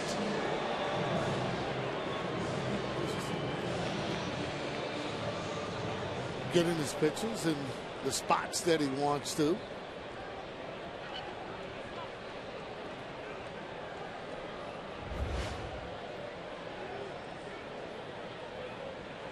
Carlos is 1 for 2. He doubled in the first, grounded to short in the third. Swing and a miss. Pretty good sliding. Well, Charlie always talked about one of the reasons too, Chooch is hitting 5th. Player's going to dictate just about where he hits in the lineup by the way that he's hitting. Charlie, knowing the way that Chooch has been swinging the bat, you want him up, hopefully with being on base, because he has been having a good eye at the plate.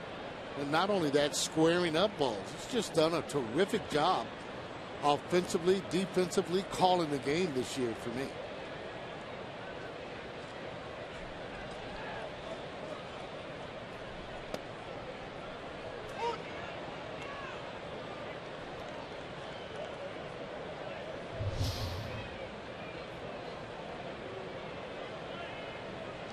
With 2 outs in the 5th, 81 pitches for Batista.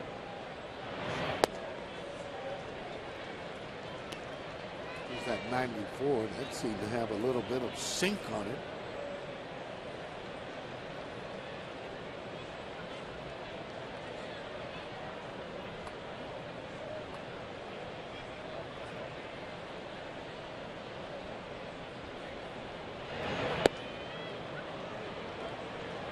It's a good eye. I don't know about you, Sarge, but I would have swung at that pitch. Oh yeah, you know what? I'm right with you. And knowing that, because when you're aggressive, that looked to be a fastball, you're going to be getting out there with it. Same pitch. This one rolled over the mound. Murphy makes an odd play, but still gets Ruiz. I'm surprised he didn't backhand that ball, but he had a catcher running, so he still had time to throw him out. Phils go down in order. First time tonight. 1, 2, 3. We'll go to the 6th.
Always somewhere around the plate.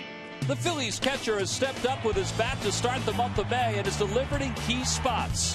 When Carlos Ruiz isn't swinging the bat, he is behind the dish, taking down would-be base stealers one after another, limiting Phillies opponents on the base paths. No matter the situation, Chooch always has a way to find the plate.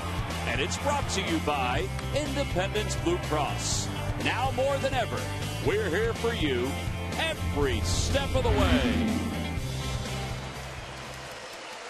It's Asian Pacific celebration here at the ballpark, and the Fanatic getting involved in between innings.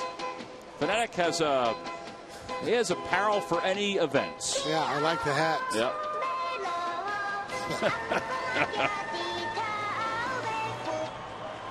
The kids are trying to concentrate on their dance, but he was making them laugh, and the hat will stay on.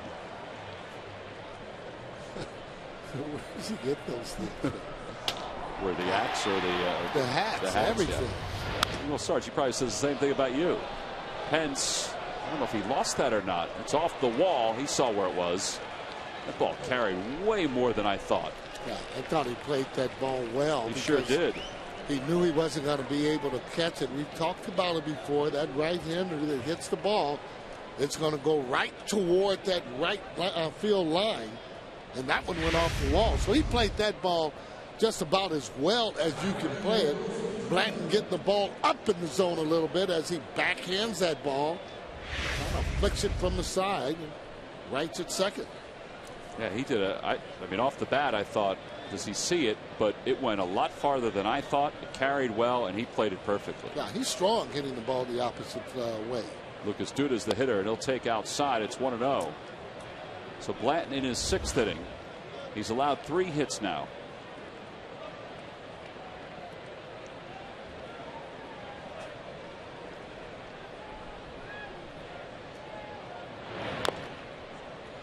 Tied him up with a cutter, and it's 1 ball and 1 strike.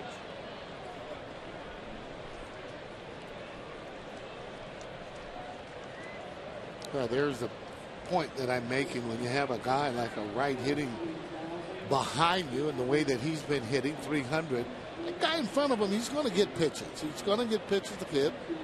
Because Wright's able to hit that ball out of the ballpark, and more importantly, hitting over 300.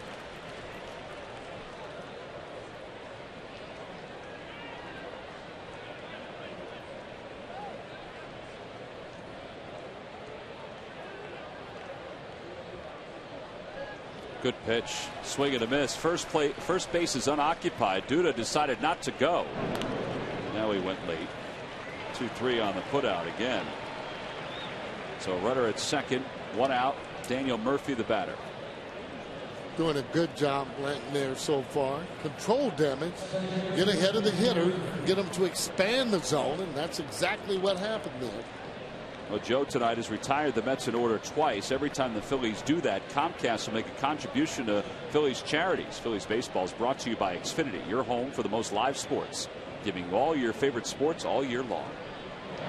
Daniel Murphy takes upstairs. It's 1-0.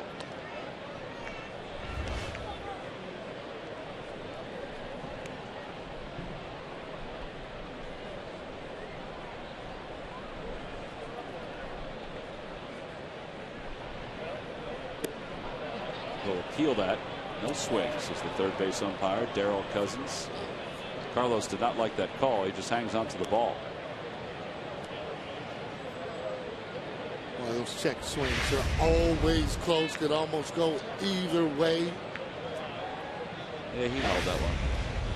It's just a matter of, I mean, what angle really you're looking at it, kind of, for me. Yeah. Kind of looked, though, like he just held up maybe just a little bit.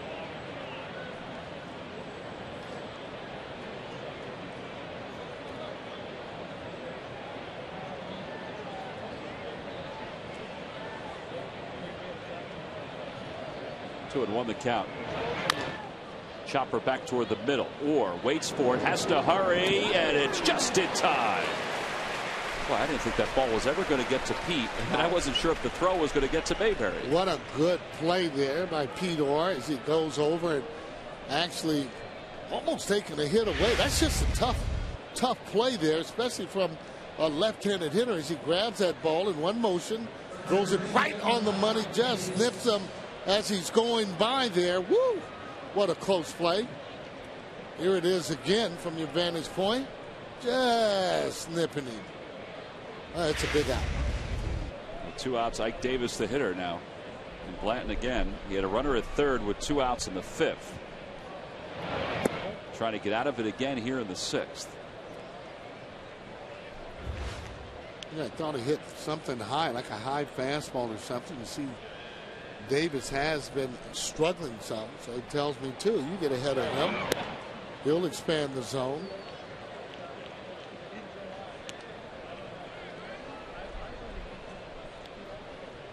Well, one of the things too I see the hitters are doing on Joe, they've been stepping out quite a bit all night, kind of slowing them down some, if you will.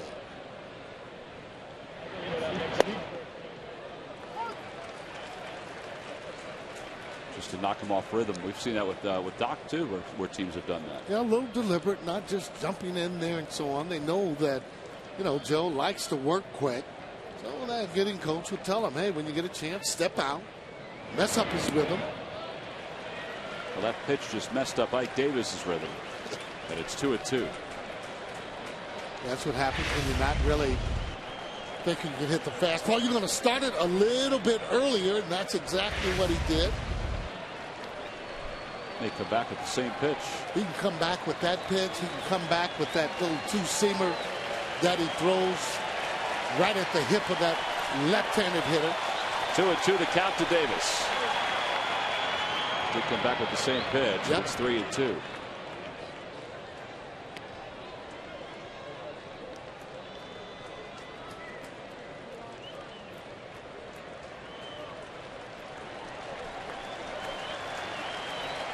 Ruiz asked Blanton to shake it off. He's got the youngster on deck. The payoff pitch. Breaking ball, swung on and missed it for the 2nd straight inning. Blanton leaves a Met over at 3rd. Pretty nifty pitching by Joe here in the 6th. For the Mets, no runs, 1 hit, and 1 man left, and 1 big curveball. We go to the bottom of the 6th here in Philly.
Xfinity, the official HD triple play provider of the Phils.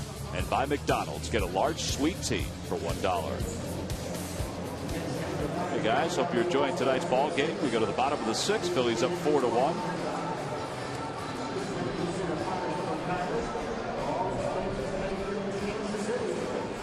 Everybody's enjoying tonight's ball game because the Phils are on top 4-1. And they have a chance now to add to their lead.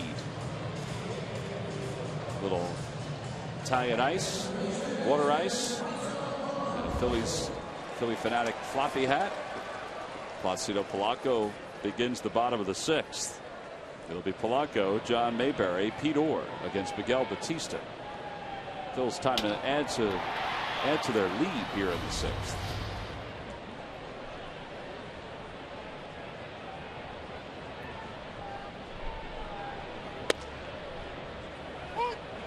Oh, and 1 to count.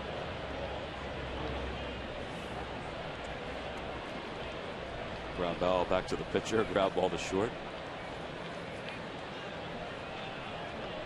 Joe Blanton, he's okay to go back out there again and pitch the 7th. Well, he's looking pretty good there. No doubt.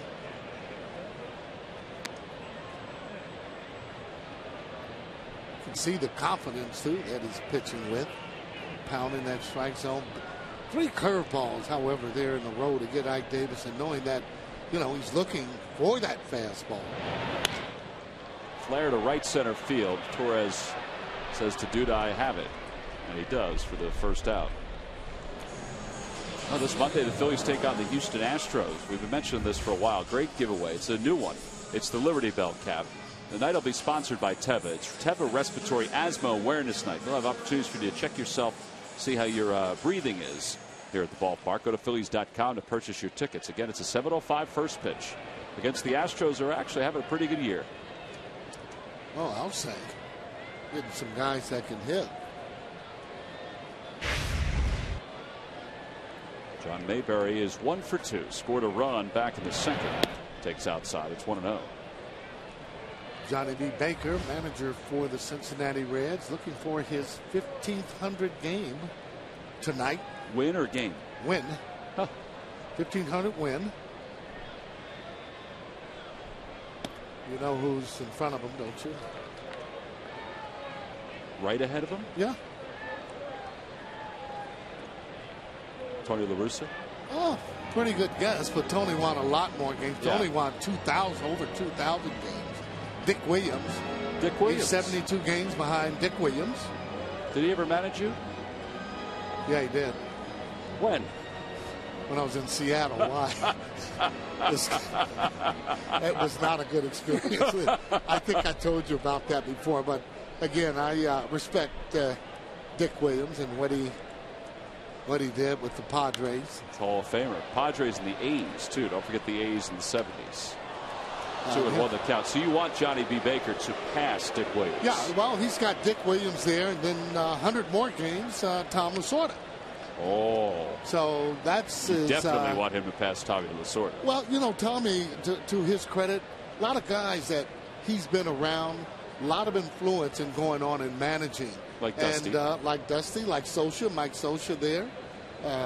Valentine there with Boston was a Dodger. 2-2 the count to Mayberry. You had kind of a love-hate relationship with Tommy Lasorda, didn't you?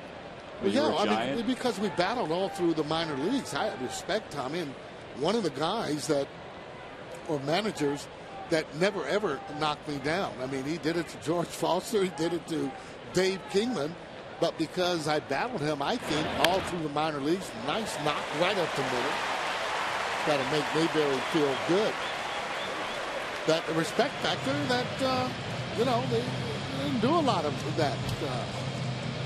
Although I will say that there were some that did it on their own, but it didn't come from him, I think.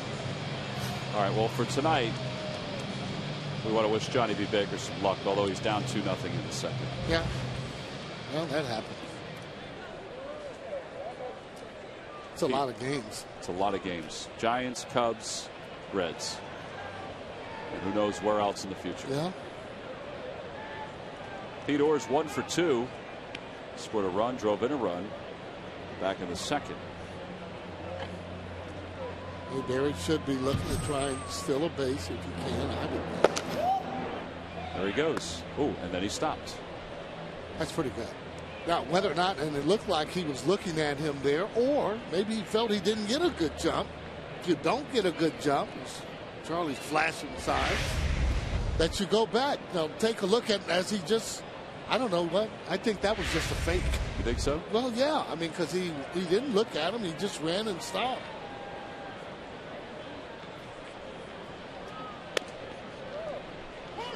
And that pitcher, too, though, he'll sometimes see you and really rush that throw where you'll end up getting a ball or end up throwing it in a bad location, because at that time he thinks that you're getting ready to run.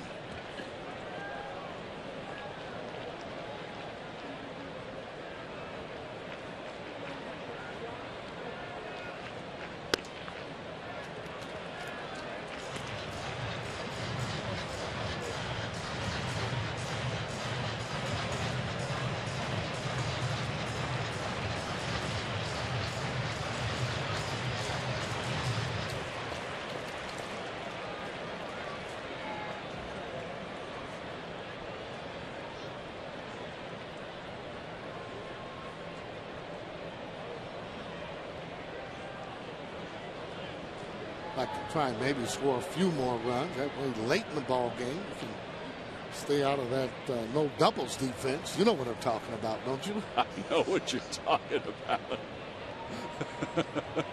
You guys are stealing each other's terms. Oh, really?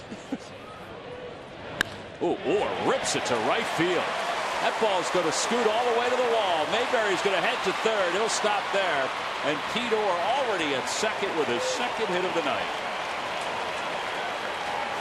Boy, he just hit that ball almost too hard for Mayberry not to score on it. That ball, low fastball. I'm telling you, Pete Orr up to the task. Just smoked the ball. Take a look at it again. Low fastball, drops the head right on it. Look how hard it hits off of there coming back. That's good hitting. I think Terry Collins is going to make a pitching change. Miguel Batista has pitched into the 6th inning. So his night is done. Matty Acosta's been warming up in the bullpen, so here he comes descending down the stairs. We have an AT&T call to the bullpen. Phillies are threatening for some more here in the bottom of the 6th. They haven't scored since the 2nd. We'll see if they can accomplish that when we get back.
You may see here in Philadelphia in the not so distant future. And Cesar Hernandez down in Reading.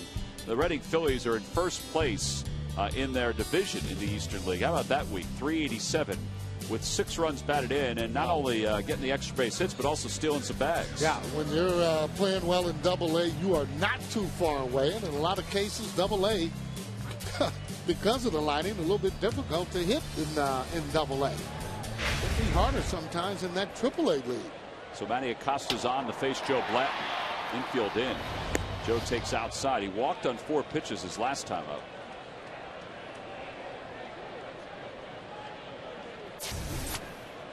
Pitched in last night's ball game. Pitched well. Now, he'll just probably pitch this half. He'll be up third, and I'm sure he'll be out of there. Brought him in because he throws so hard, looking for a strikeout. Blanton looking for some contact.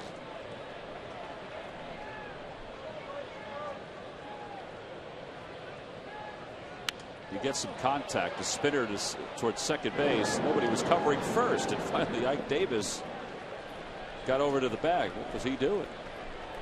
Looking, spectating. Didn't seem to bother him at all. Well, they did have two people covering, and they had time. The infield was in.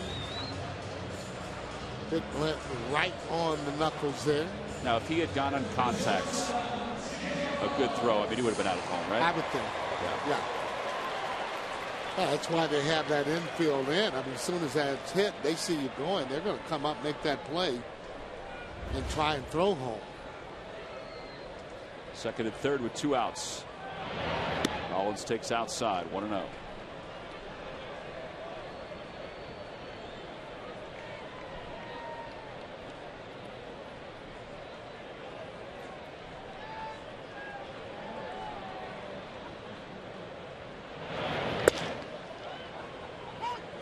Pretty good pitch.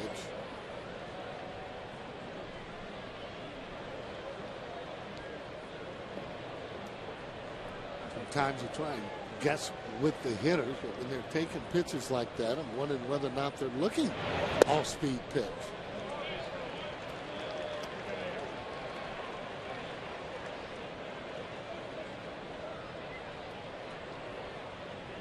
Almost a predictable count here, 2-1. Where he does throw hard, don't want to be late, just get that ball down in your zone.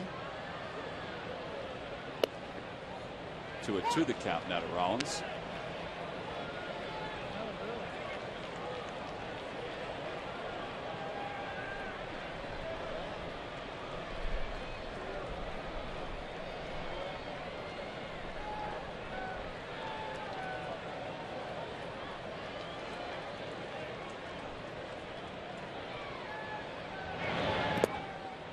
Good play by Nikias, and it's 3-2. Well, they have a bag to work with runners on second and third. Well, so far he's been very patient.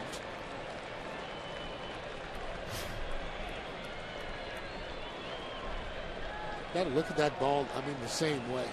It's got to be able to make sure foot's down and you recognize where that ball is. They threw him a breaking pitch, so he wasn't going to give him a fastball with the first base bag open. A pretty good pitch as he threw the ball in on his hands.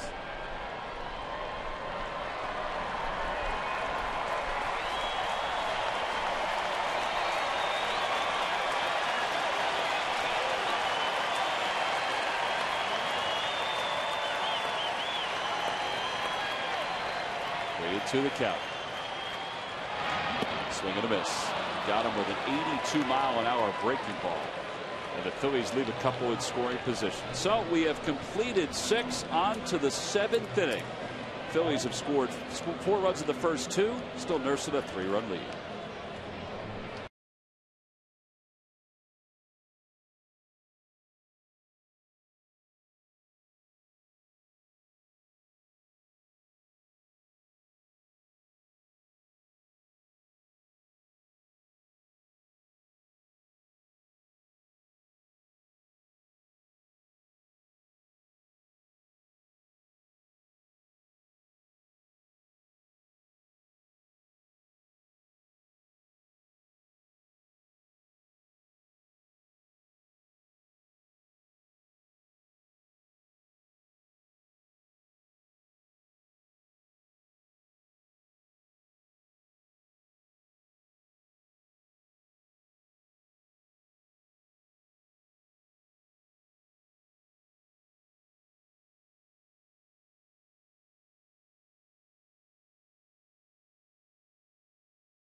Well, top of the 7th inning. Give you a little capsule of what happened to tonight's ball game so far. Another good outing by Joe Blanton, who begins the 7th with 85 pitches. They'll face 7, 8, 9 for the Mets. Valdespin, Nikias, and then the pitcher's spot. Mets have Ramon Ramirez and DJ Carrasco warming up in the bullpen. We thought maybe they'd be one batter short, but they brought up Rob Johnson from Buffalo to replace Josh Thole, who's on the 7-day disabled list with a concussion or with concussion-like symptoms, being checked out in New York. There's a strike, and it's 2-1. Just get the feeling you're hanging on in this game. Phillies had not that many chances to tack anything on. I think it's because of the way the year's gone so far. Absolutely. You want to laugh for it just because, well, although the Phillies have averaged over 5 runs per game in May, there really hasn't been a whole lot to laugh about. No, they didn't break that game open in Washington until late the other night. 3-1 pitch. And there's ball 4. The bottom of the order right now. They're going to hit for the pitcher. So, you know, it's the last thing, you know, Joe Blanton wants to do is walk the leadoff man with just a 3-run lead. Third walk issued by Joe. He's also hit a batter. Phillies jumped out fast and took advantage of some loose play by the Mets. Scored a couple unearned runs in the 2nd inning, and then to Batista's credit, shut him down, and they got 2 outs from Acosta, and they'll hit for him in this inning. There's Chad Qualls, who's going to start to fire. Charlie may decide to use Qualls here in the 7th. First pitch to Nikias is up high. Well, you look at what just happened in that inning, and you get a feel for what's been going on. And people say, well, why didn't he hit for Blanton? You know, well, because he's in there thinking, where am I going to get 9 outs in the bullpen? The way it's been going, and that's the unfortunate part about it. When things don't go right, you just don't feel confident in certain areas. Rich Doobie out to talk to Joe, ask him how he's feeling.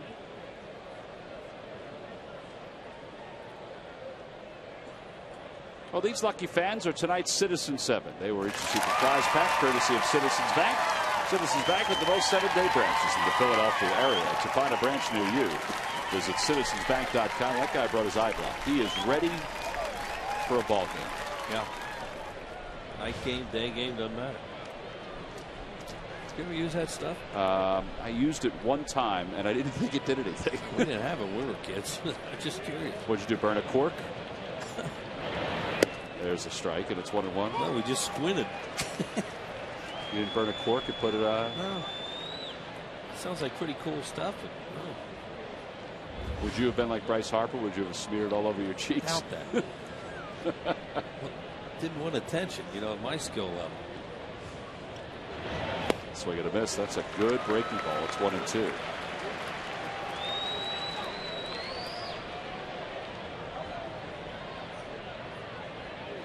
Blanton has struck out 6 in this ball game.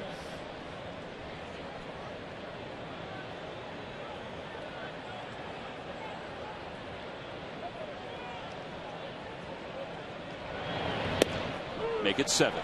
Curveball called, strike 3. It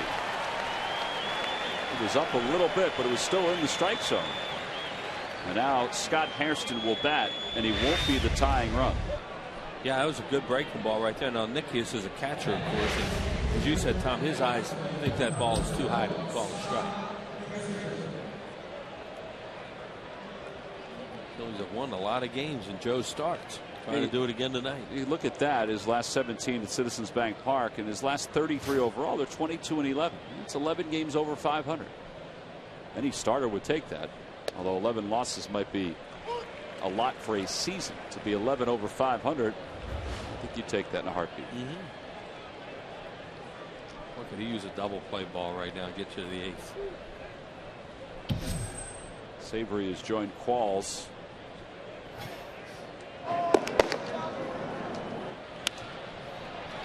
Orr pop-up. Pete Orr backpedaling on the outfield grass for the 2nd out. Yeah, or just an out. You know, like they got in the double play, we get it out. That's good. Get him through this inning, and then they're probably thinking about Qualls Papelbon. Papelbon made it clear last night that what happened last night had nothing to do with his layoff. Right. Said it all. The only thing it had to do with was poor execution on his part. And he said that happens. Not happy about it, but it does happen. There's a strike to Torres.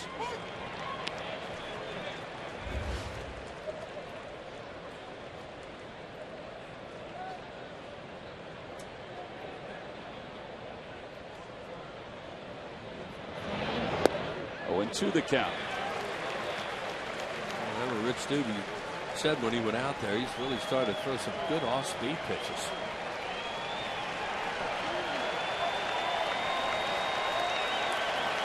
He has such a good rapport with his pitchers. Runner goes, the 0-2, fouled away. Yeah, we joke about the needler that Rich Dubé is, but it's all part of his personality, which is outstanding. He's a guy who was a pitching coach with the Florida Marlins under Jim Leyland at one point. You always know where you stand with him. Whether you want to or not.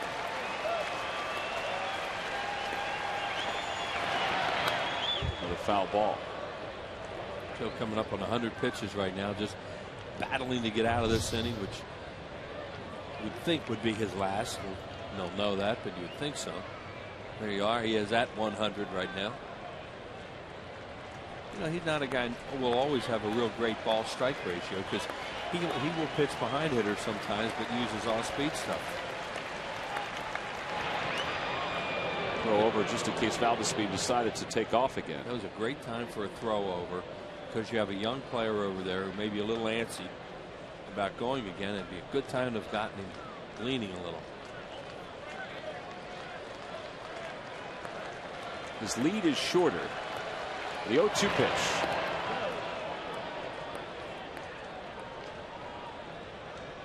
Carlos blocked it to force it to 1 ball and 2 strikes. Flyers trail the Devils 2-1. That game's in the second period across the street.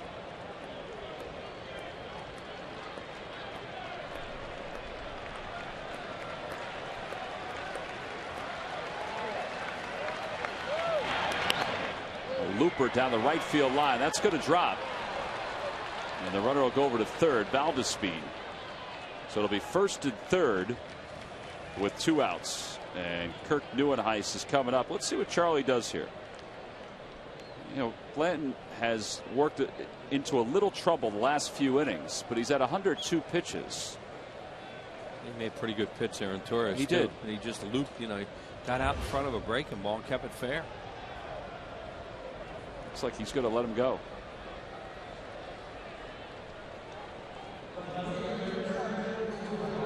In fact, it looks like he didn't even think about it. No one like he was top stepping and changed his mind.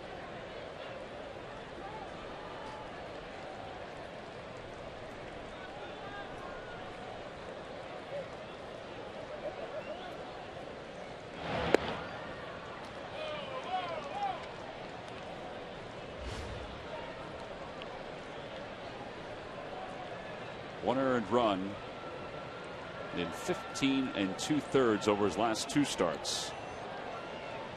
3 earned runs, counting his previous start, which was 3 earned runs in 22 2/3 innings in his last 3 outings.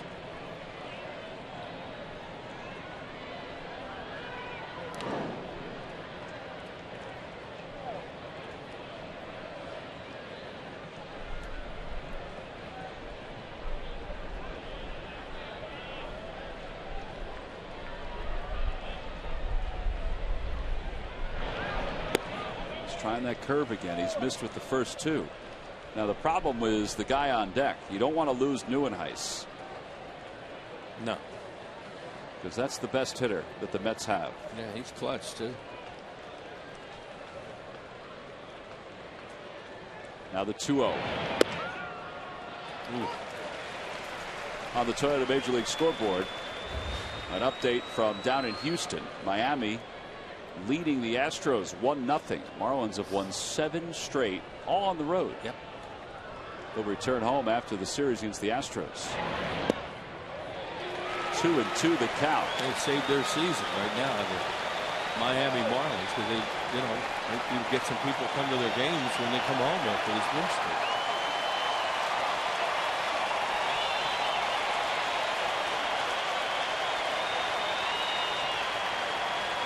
2-2 pitch. Just a little low. Yeah, try to get him to go fish for a change up there. Good job of the young player to hold up. Play off him at first. It's the 8th 3-ball count.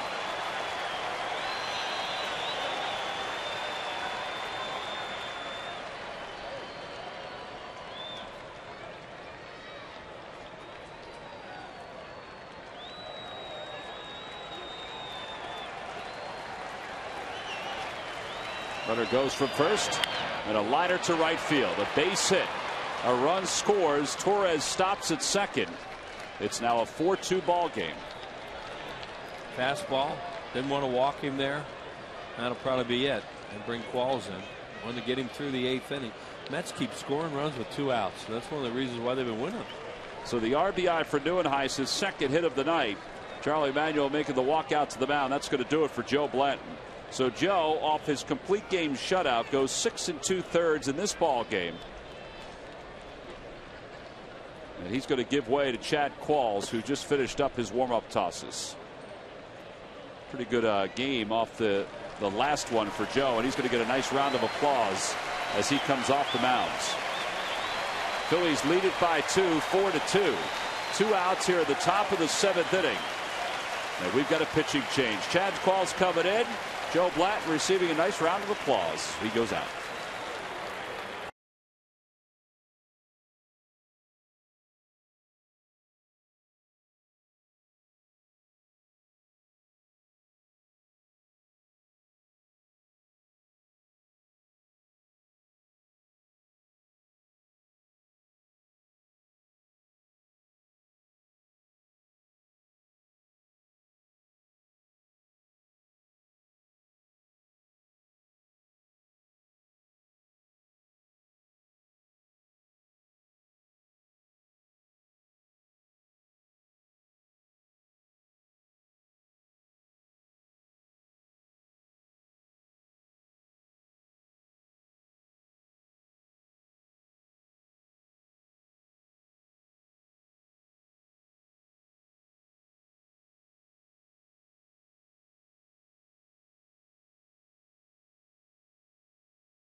Lead after 2.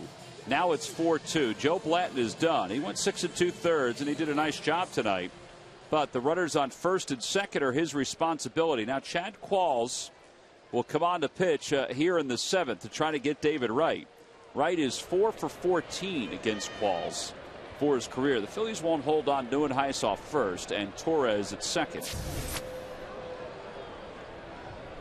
Qualls' numbers 1-0. An earned run average of 3.48.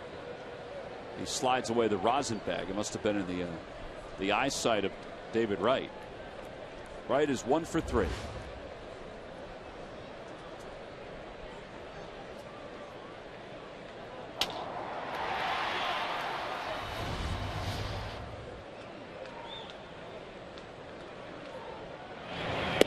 He throws a slider for a strike. It's 0-1.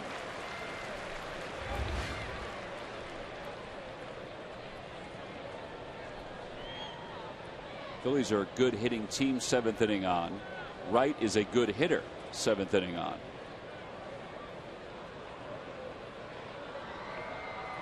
I heard what Sarge was saying. Am I allowed to say Polanco's guarding the line? You could say it because he is. That's what you got to do late in the game. There's Bastardo. He's out there for Duda. Tried it again. Another slider. It's 1-1. Right there. Don't want a double here. Don't want a single either. Want it out.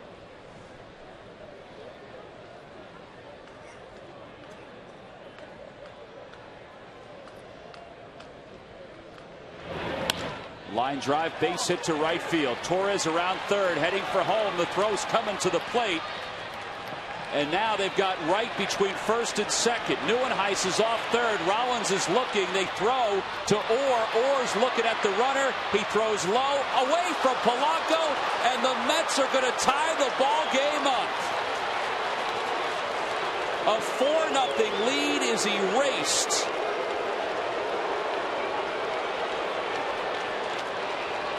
And the fans have to be sitting there thinking, how is this happening? Well, I talked about a little while ago, you just got the feeling they're hanging on in this game again. 4 runs early and then nothing. And just totally botched that whole thing. I mean, where do you even start? Charlie's going to come out, and that's going to be it for Qualls. Let's watch this whole thing unfold. Here's the base hit. Now he throws home, but it's way off line. And Wright sees that and decides he's going to go to second. Carlos Ruiz runs out there. Now they get him in a rundown, but nobody's going to be at second base here. Yeah, Pence came in to cover second. Orr's throw off balance. Polanco couldn't handle.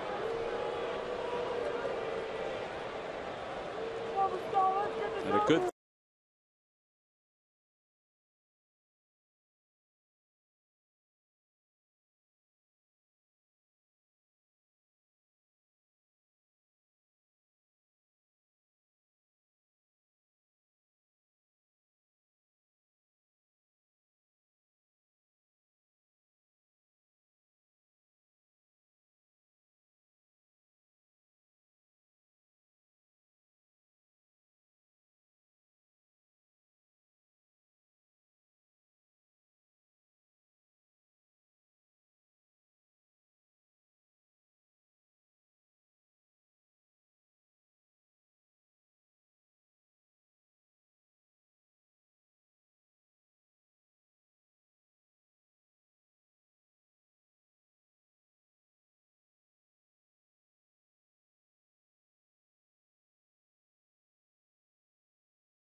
tying run to score, and it also allowed David Wright, the potential go-ahead run, to go over to third.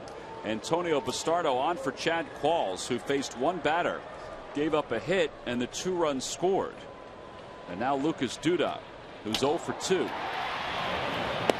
he takes low, 1-0. All started with a leadoff walk to the 7-hole hitter. Very inexperienced player. Got it all going. Once again, they score runs with 2 outs. They've been doing a lot of that at the Mets. Well, they now have 38 runs with 2 outs in their last 14 games.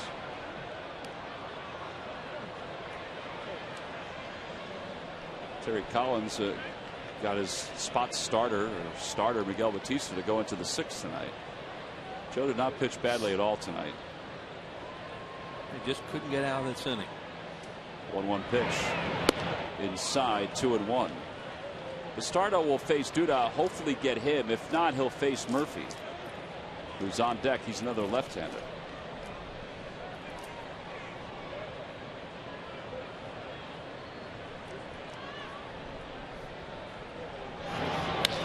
Line drive, base hit to right field, and the Mets have taken the lead. They've erased a 4-run deficit and now have turned it into a 1-run lead, 5-4 here at the top of the 7th inning. And you're hearing some boos here at Citizens Bank Park.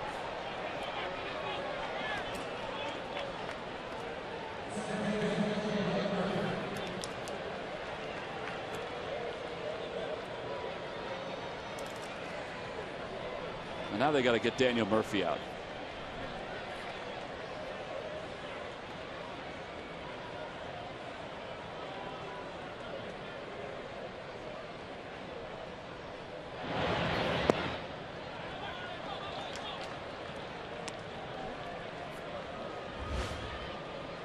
Murphy has a hit and 3 at bats. He flied to left in the 2nd, singled in a run in the 4th, and then grounded out his last time up. That one whizzed right back to the sweet level. Just barely got over the net behind the plate.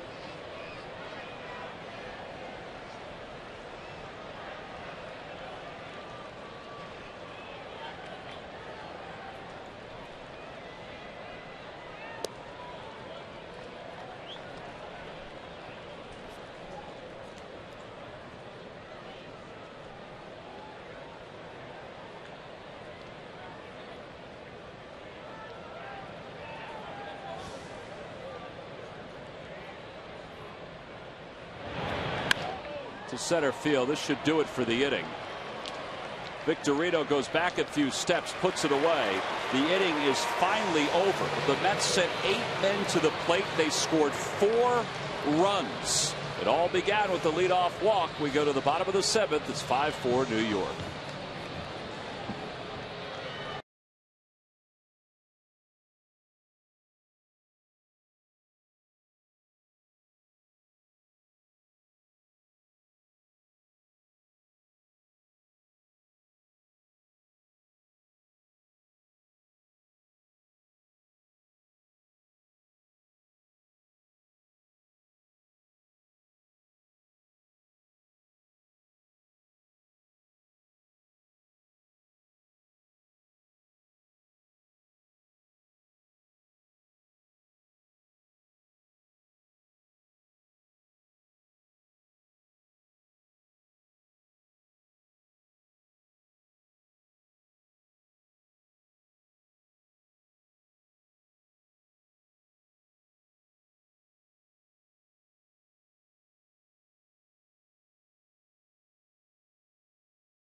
Can you name the 3 teams other than the Mets that Hall of Famer Tom Seaver pitched for in Major League Baseball? I had 2 right away, I think, and I can't get the 3rd one. I'm going to go with the Reds and the White Sox. Okay, those 2 are correct. In fact, he picked up his 300th game with the White Sox. And pitched a no-hitter. I don't know. I don't know who the other one is. Well, think about one of your answers, because it's also part of the other answer. He pitched a no-hitter? That wasn't your answer. That was my answer. In fact, both teams are part of the third answer.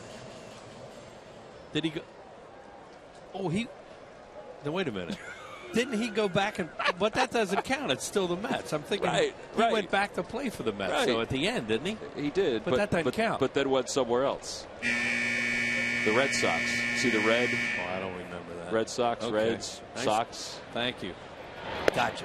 Juan Pierre will lead it off as we begin the bottom of the 7th. Log back on to Phillies.com to find out if you're the winner of a Phillies prize pack. Thanks for playing Dodge Stump the Fans. Completely blocked on the Red Sox. The other two were easy. Maybe that was too for people. I hope you got it.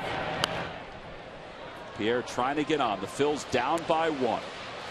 Playing from behind when they were playing from ahead for most of this game. Ramon Ramirez is the pitcher. It's his 14th ball game. This is doable. The Mets bullpen is not rock solid whatsoever. The 0-2 pitch coming to Pierre. 1 away.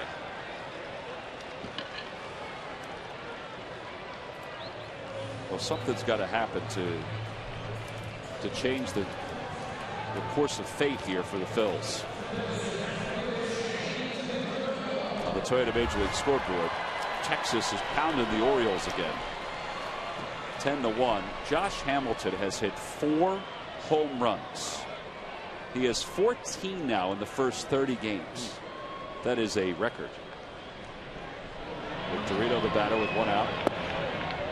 He checked and it's 1-0. The question you always ask about when you see 4, were they consecutive? Because that's the thing that that very few people have done. That's what Mike Schmidt did that day in Wrigley Field. So we'll check on that. 1-1 the count.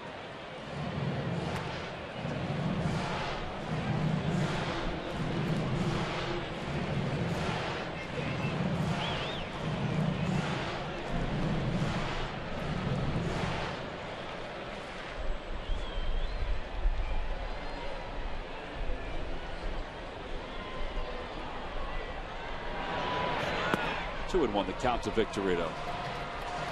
Think about that, though, to have the sweetest of swings to hit home runs in 4 consecutive at-bats. Amazing. Oh. Well, he had a double in between the first 2 and last 2 homers. That's still pretty good. Not bad. Victorino 3-1 the count. He'll be followed by Pence.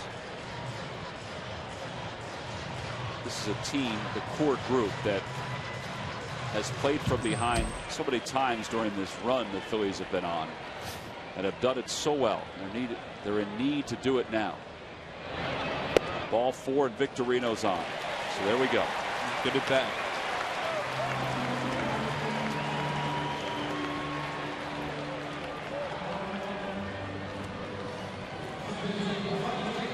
Charlie's going back to those steps, because that's where he was the first couple innings. Not superstitious. But he is. Oh. How many years have you been in the game? Gotta be millions. Gotta be superstitious. Pence homered back in the first. It was a 2-run shot.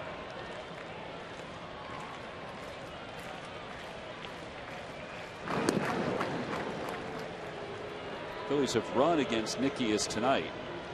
They stole a base in the first. They stole a base in the second. They haven't really had the base runners to do it since. Victorino's the 5th base runner since the second inning. They've had 3 hits since the second. Another throw over, and he's back easily.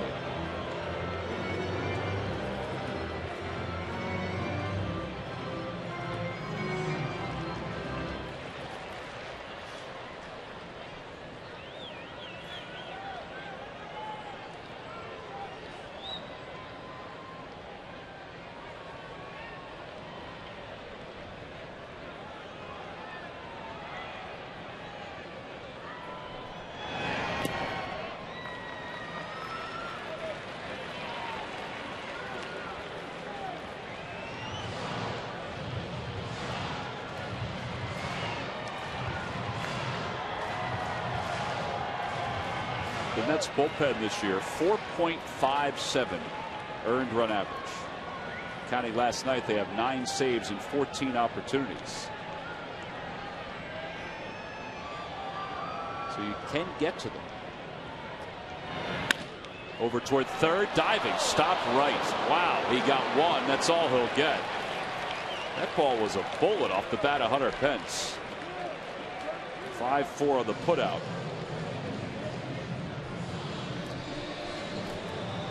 Just inches away from getting into the hole and possibly allowing Victorino to get to third, although he probably would have stopped at second anyway. Here's our Liberty Mutual defensive play of the game. You just saw it. Yeah, well, David Wright's a tremendous player. You're going to get a big clutch hit tonight, and he just makes that play. Wow. Brought to you by Liberty Mutual Insurance. Responsibility. What's your policy? Carlos is 1 for 3.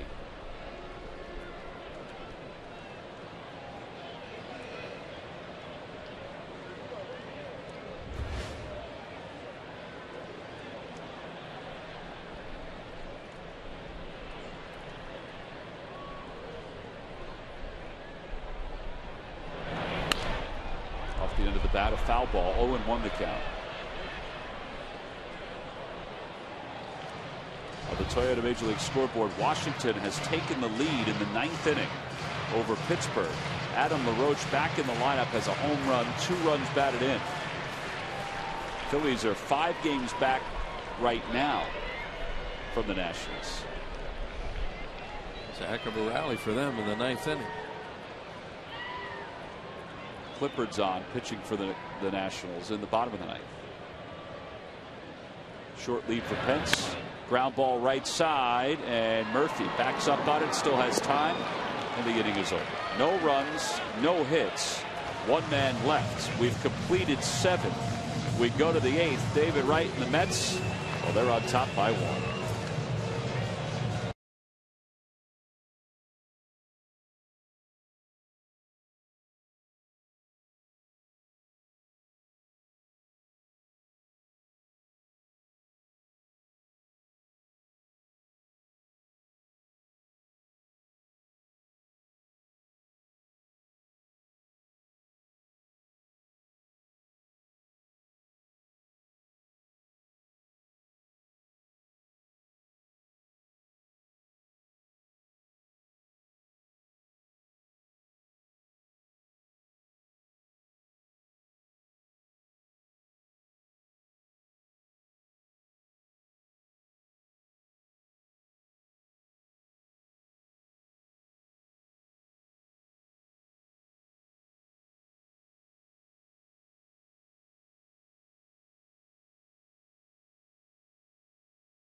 By Anheuser-Busch, smooth Busch beer and easy drink at Busch Light.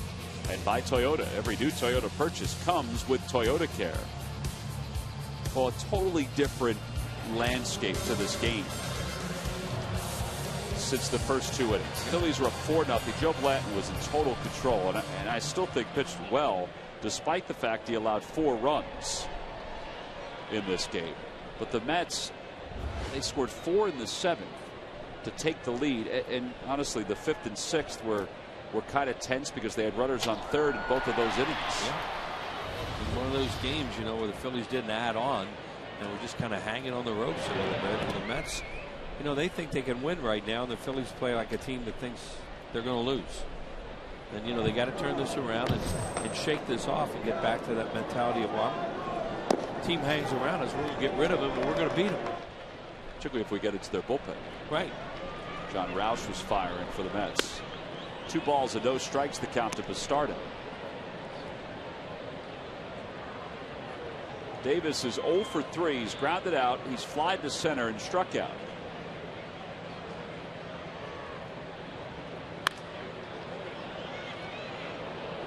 about that ricochet? 2-1.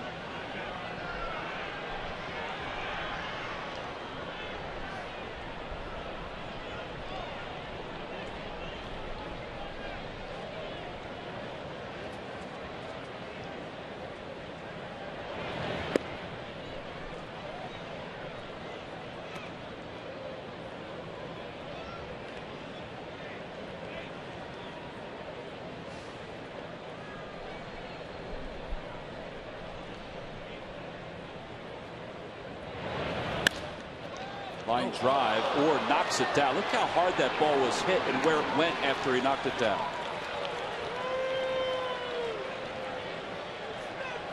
Now, Mike McConey's the official scorer tonight. Ball kind of was whipped right at Pete Orr. I think they're going to score an error because it was right off his glove. Yeah, it was hit right at him. It'd be tough to give a hit on this, even though it's hit really hard. You know, he overran it. He overran it. He didn't play it real well. Hit off the heel. So yeah, I would think they have to score that in there. They do score at E4. Valdespin is 0 for 2 with a walk, and his walk was a big one. So he's trying to bunch just to get Davis in scoring position. How about the last 2 nights, the 2 walks? Yeah. The Torres walk in the 6th inning last night, which led to the 2-run double for Wright. His walk, which led to a 4-run inning. Yeah, a lot of times walks will do that. They'll kill you, especially late in games. They want to bunt for a run here because they're going to hit for the pitcher. Roush, as you mentioned, Tom, is up. So, you know, the 8 hole's next, but then 9 hole will be a pinch hitter, so you can bunt here.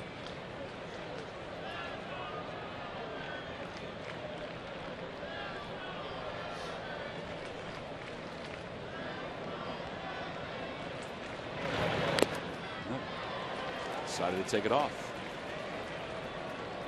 I guess it was the same theory that Charlie had last night when Mayberry went ahead 1-0. He had squared, took the pitch to go ahead 1-0. Charlie took the bunt off and then decided to let him swing away. Terry Collins has done the same thing. Figured he might be able to drive a 1-0. Off the hands, shallow left field, playable for Pierre. So 1 out here in the 8th.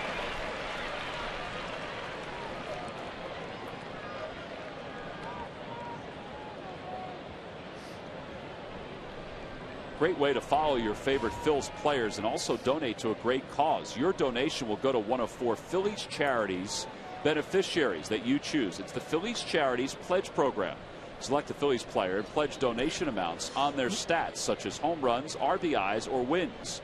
For more information or to participate, visit Phillies.com/pledge. Pitching change here in the 8th with 1 out. Jose Contreras is coming on for Antonio Bastardo. The Phillies trying to keep this at a 1-run deficit. We'll see if Contreras can do just that when we come back after this.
17 on Facebook and post your question. Mike Missinelli and Marty Bystrom have the answers and all the highlights on the Phillies postgame show live from Sugar House Casino.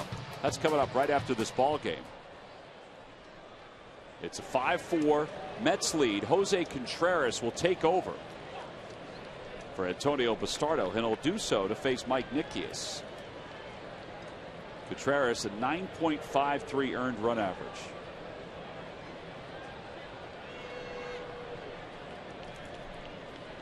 Nikias is 0 for 2. He was hit by a pitch back in the 5th. Mike Davis, I can't imagine he's going anywhere, but he throws over anyway. Right. The only thing they would even think about doing here is play hit and run on the first pitch.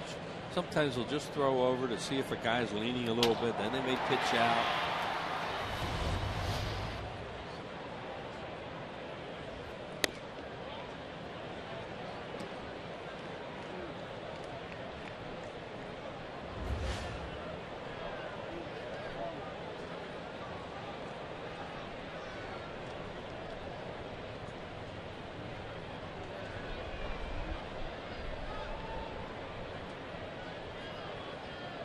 The count. There's a strike. 1 ball and 1 strike.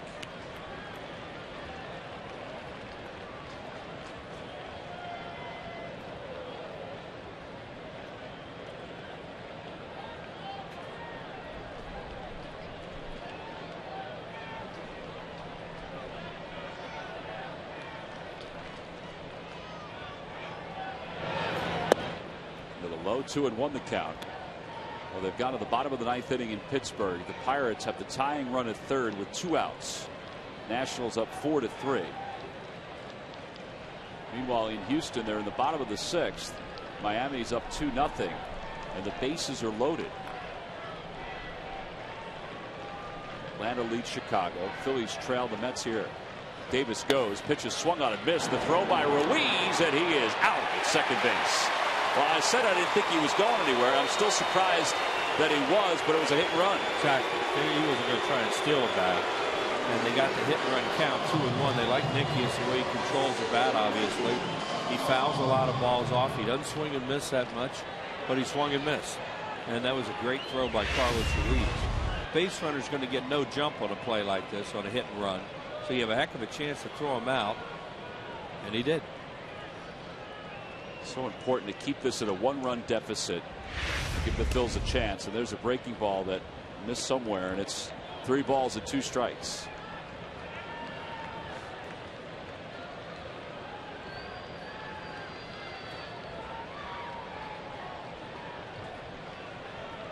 Mike Baxter's on deck for New York.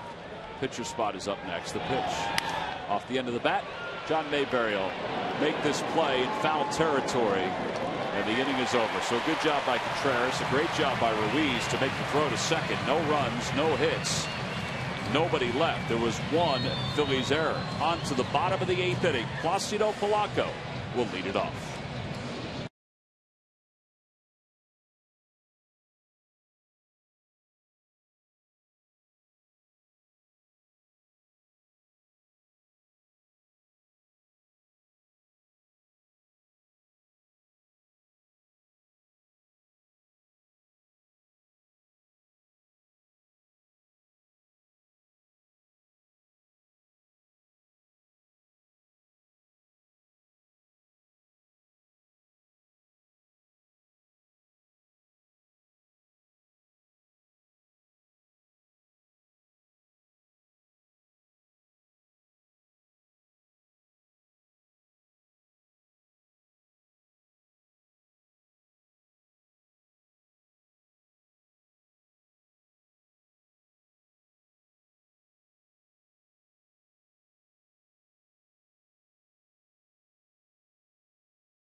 That's right. We got midday baseball following the game. Model Sporting Goods seniors stroll the bases. Check out Phillies.com to get all the tickets that you need for the Citizens Bank Business Person Special that's coming up against the Houston Astros. The Astros have tied up the Miami Marlins in the 7th inning. That's the first piece of good news. You want another bit of good news? Well, Rod Barajas has won the game for the Pirates 5-4 over the Nationals. So now the Phils with 2 out bats to win this one. They have not won a game this year when they've trailed after 7 innings. Trying to change that right now. Polanco takes strike 1. It's 0-1. Ramirez remains in the ball game with Roush throwing in the pen. This team down by a run with 9 outs left in a game. You really would feel good about it in other years. You know, now it's down to 6. Roush sits down. Burdack and Parnell start to throw. Matchups.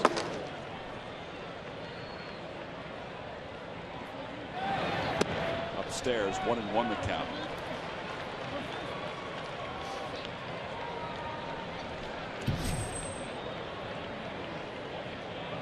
Michael Schwimmer is throwing for the Phillies.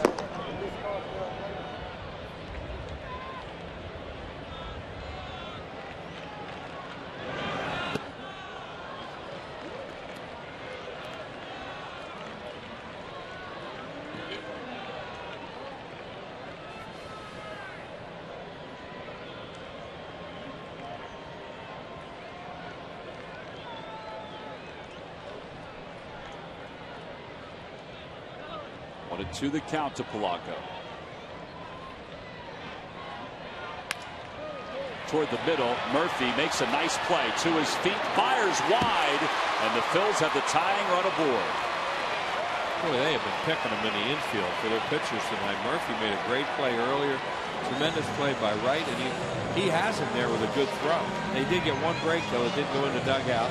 We're in that photo area down there, so it came right back. So the runner has to stay at first. All right, so they scored a hit. So Polanco gets a hit. It's first of the night. Tremendous play by Murphy here. Now he hurries it a little bit because Polanco doesn't run that well, and well, watch what happens when he lets it go. You know, he has no idea where the bag is right there, and he tripped a little bit. He slid a little bit when he threw it. But as I said, they did get a big break there when it didn't bounce into the dugout. So Mayberry, who has 2 hits tonight, he's been on base 3 times. He's hit the ball well tonight. Right in at third. Mayberry doesn't square, and it's 0-1. David Wright had a moment of terror there. You know, as he's creeping in for a bunt, and this big guy doesn't bunt. He's really happy he didn't swing. Now he backed up.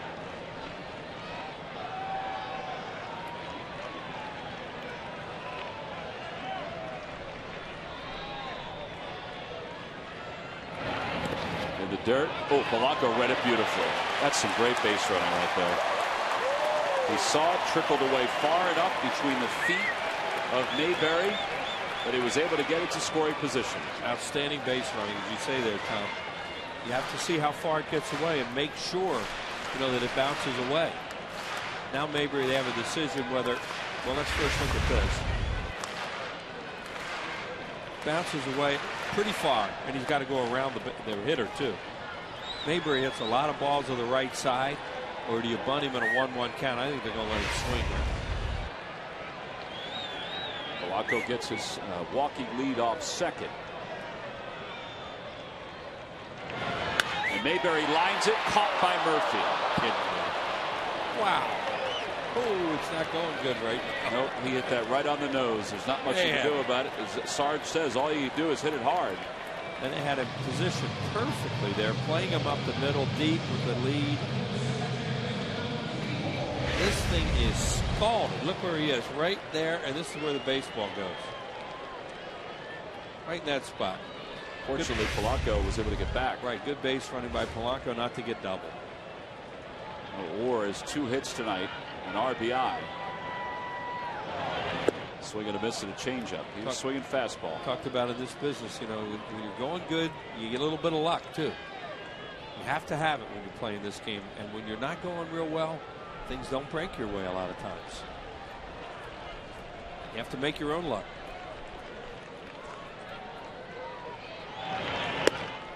Phillies tie it. Papelbon will come in the ninth. If they're down 5-4, it looks like Schwimmer will come in. Just reading the tea leaves of what's going on in the bullpen. Papelbon is just starting now to loosen.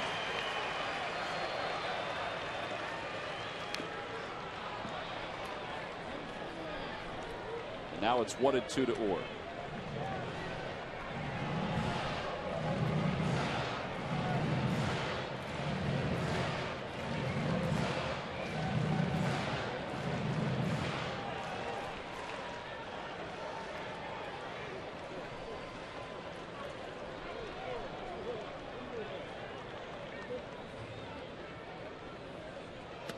And that gets away from Nikias. It hit the umpire.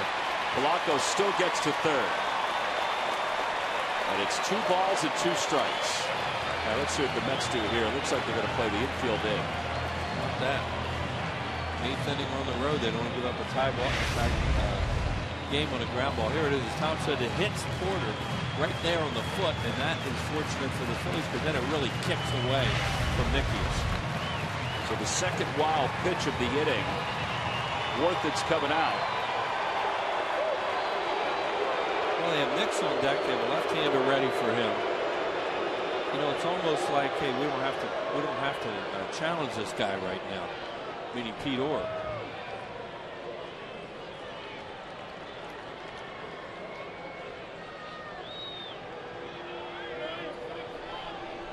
There's Parnell and Burdack.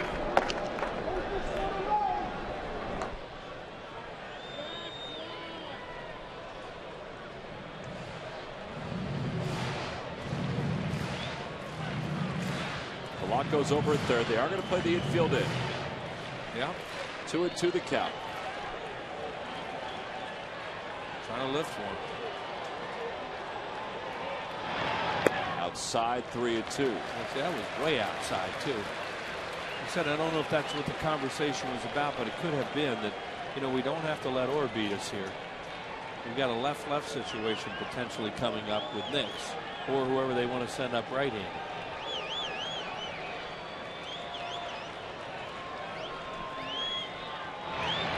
Swing and a miss. He went after a pitch out of the zone. They were pitching away from him, and he couldn't hold up. 2 outs here in the 8th. It's one of those things about not recognizing what they're doing. You know, they weren't going to pitch to him there. And he threw him a 3-2 changeup. Well, Lance Nix is coming up. Terry Collins is going to come out and bring Tim Burdack into the ballgame. Charlie will probably take Nix back and send up Ty Wigginton. All of this part of a chess match here in the bottom of the 8th inning. The Phils, they're trailing it by 1, 5-4. So we've got a pitching change after a pinch hitter has been announced, and we'll probably have a different pinch hitter when we return here in the 8th.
Citizens Bank Park as the days and weeks move on. It would be even better if the Phillies could pull out a victory here in Game 2 of this series against the Mets. 5-4 New York with the tying run over at third. That dot, just so you know, is Placido Polanco. Tim Burdack is the new pitcher for New York, so he's on to replace Ramirez. And he's also on now to face Ty Wigginton. Wigginton sent up as a pinch hitter after Lance Nix was introduced. Well, going back to the third inning, Wheels, the Phillies have had runners on base in the third, in the fourth, in the sixth, in the seventh, and haven't scored. Now here in the eighth, they have a runner over at third for the second time in 2 innings. Go back and look at last night in the late innings. Same thing. See Wigginton's numbers against left-handers. .310 overall, 0 for 7 in his last 7 ABs. And the first pitch inside, 1-1. Stay loose for the wild pitch. That's been the best weapon in this inning right now.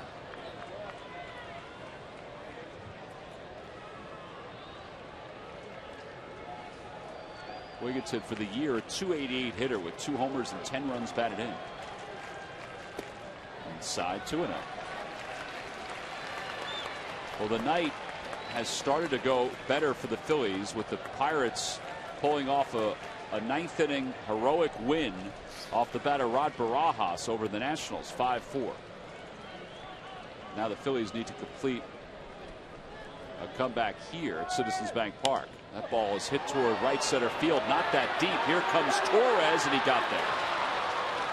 And the Phillies leave one over at third here in the home eighth. No runs, 1 hit, 1 man left, on to the ninth in a 1-run ball game.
Top of the ninth inning, Michael Schwimmer is the new pitcher for the Phils.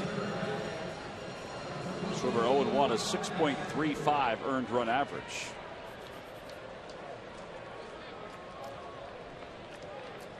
Two strikeouts and 5 2/3. He's allowed 6 hits. And he will face Mike Baxter, who will pinch hit for the Mets here at the top of the ninth.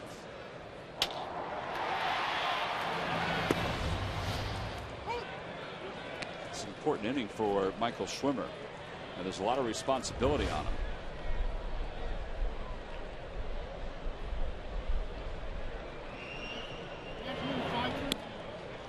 Yeah, you want to keep it to 1 run. It's been so frustrating here the last couple nights in these close games.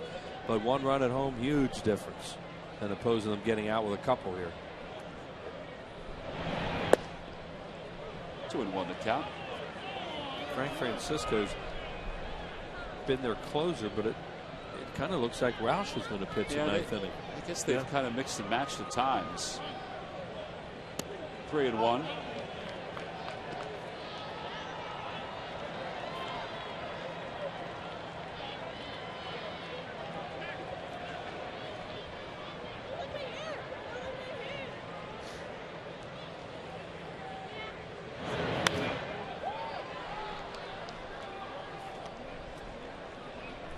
Phillies will have to make a roster move going into tomorrow's ball game with Cliff Lee being added to the roster, as he'll start the finale of this series.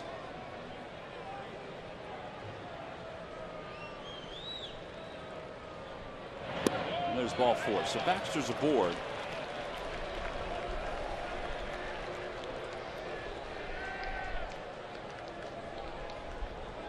And Andres Torres will hit.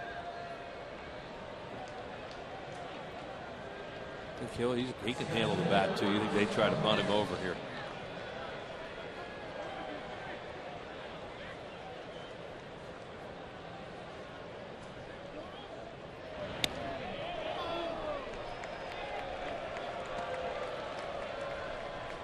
Rich Dubie's coming out to the mound, and well, the basic conversation is they're giving you an out here, throw it over the plate. Not much else you can say.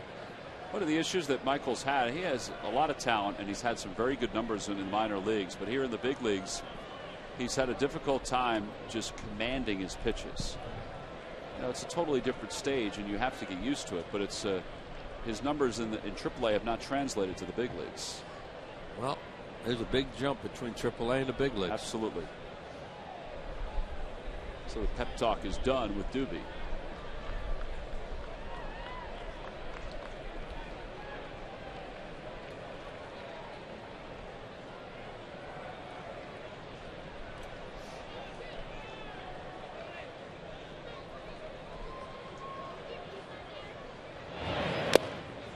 Took it off. Full swing there.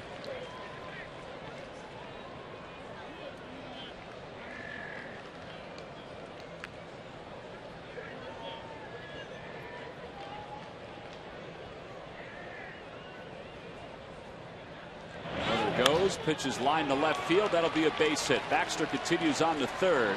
Pierre's throw goes to second.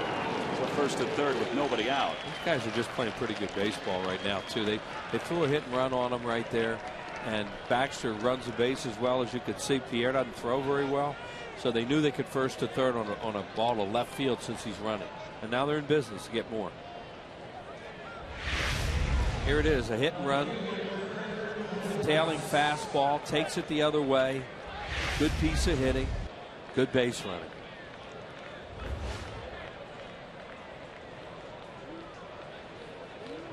Well, now Neuenhuis, who's had a good night. He has 2 hits, 2 runs scored. He's also walked, and you got to look out for. Yeah, and you got to play it in right now, Tom. Excuse me. You have to play it in because a double play does you no good here because you give up a run. Fly ball to left field. They have just given up the run. Pierre is under it. Baxter tags. That'll get the job done. The throw goes to second. Torres will get there. It's now 6-4 New York. You know, these innings are so important when there's only a 1-run deficit for any team, even a struggling team, to keep it at a 1-run deficit. Well, their bullpen's really struggled lately, and that we mentioned Blanton hitting in the 6th inning with 2 men on base in scoring position, and the reason said at the time was I think they were worried about how they're going to get the 9 outs out of the bullpen, and it's kind of played out that way, unfortunately. Yeah, numbers wise, both bullpens statistically are not very good. You know, both have earned run averages in the high 4s. But the Mets bullpen over the first 2 nights has put together some pretty good numbers. Got to watch this guy stealing third now. Wright takes a strike. No balls and 1 strike.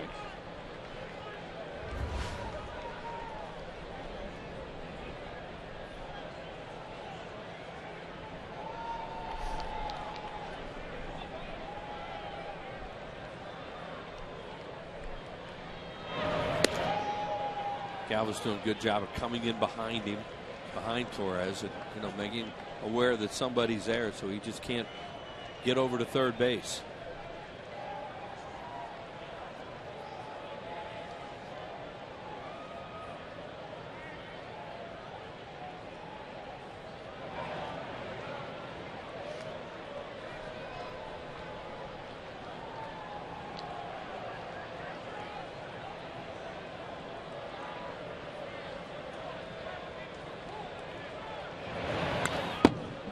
Ball, 2 strikes the count.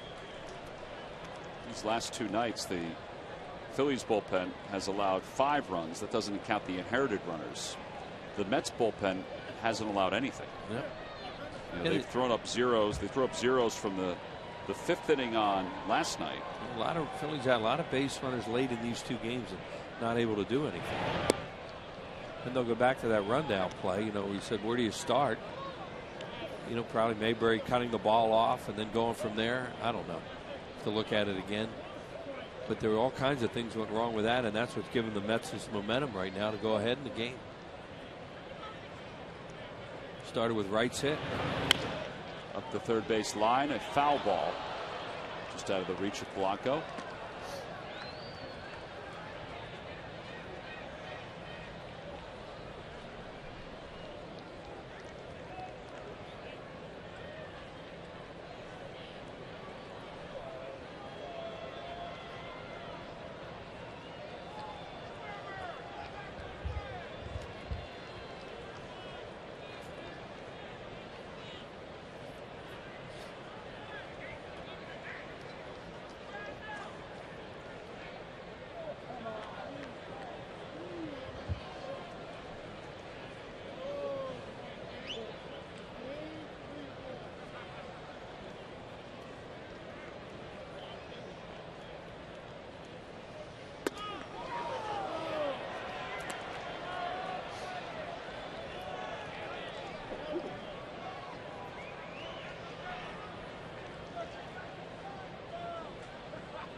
And he got right.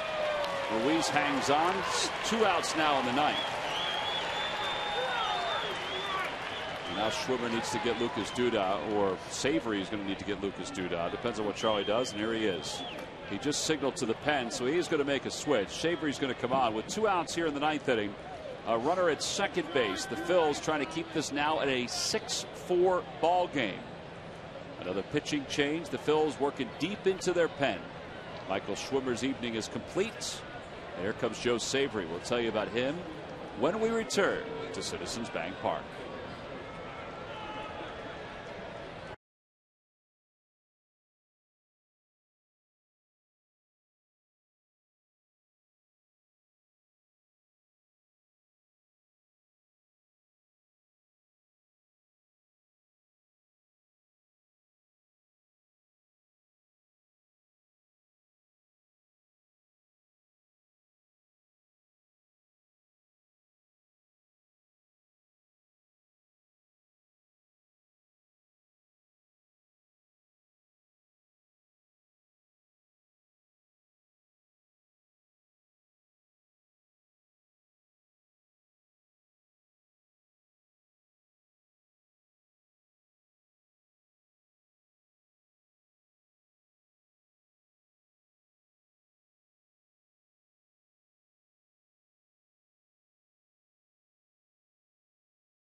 With another runner at second base, the Mets have already scored a run here in the 9th, and you see Savory's numbers in 7 games, no wins, no losses, an earned run average of 4.70. Just to recap what happened here tonight, the Phillies scored 4 out of the chute in the first and second inning combined. So they were up 4-0 going into the third. But then the offense has shut down since then. Joe Blanton, well, he pitched into the 7th inning. He's charged with 4 runs on 5 hits. And then the Phillies bullpen has allowed the 2 extra runs. Phillies had a very sloppy 7th inning. Lucas Duda against Savory, and the first pitch low. It's 1-0. But looking ahead to the 9th, the top of the order is due up against, it looks like, John Roush, with the Phillies trailing it by 2.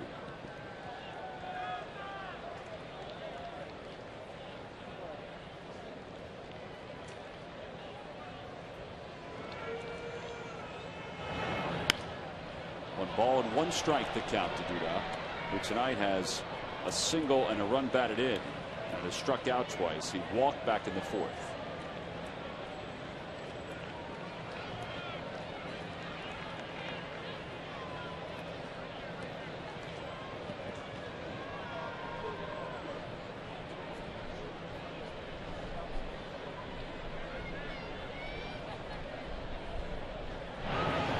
Back toward the box, off the glove of Savory, leaks into center field. Torres will score. 7-4 New York. Second RBI for Duda. Well, it didn't go well for the Flyers tonight, and it's not going well for the Phils.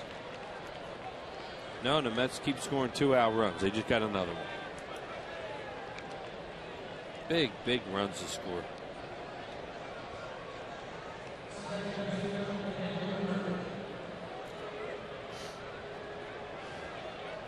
The lefty, it's Daniel Murphy.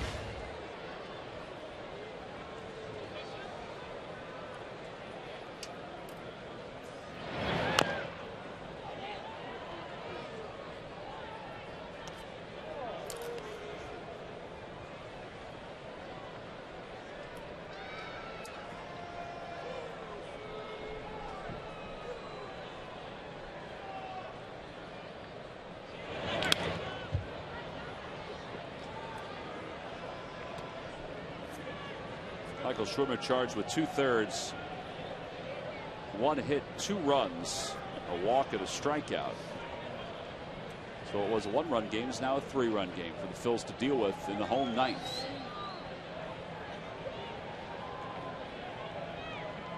0-2 pitch. And 1-2.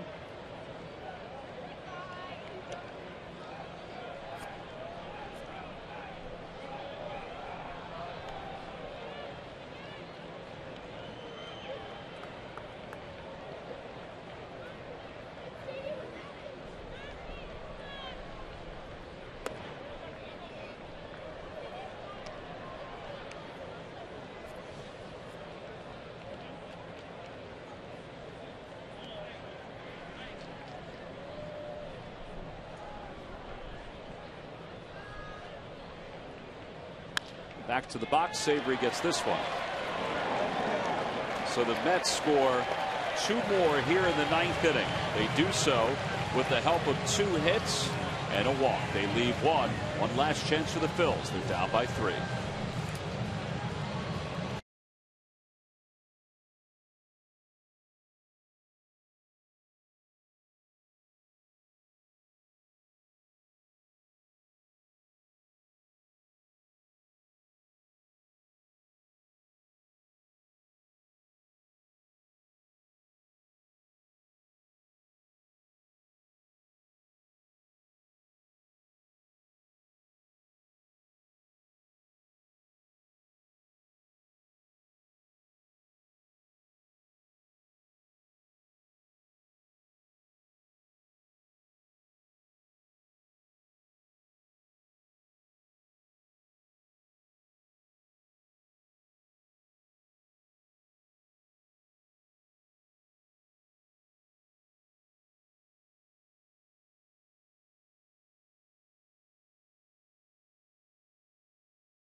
And all the highlights on the Phillies postgame show. That's live from Sugar House Casino, and it's coming up next.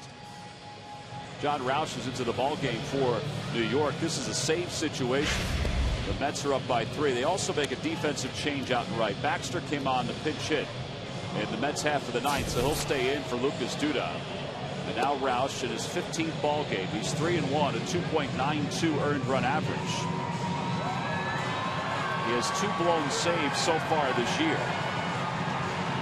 And he'll face Rollins, Pierre, and Victorino. Last save for Roush was back in August of last year at Baltimore.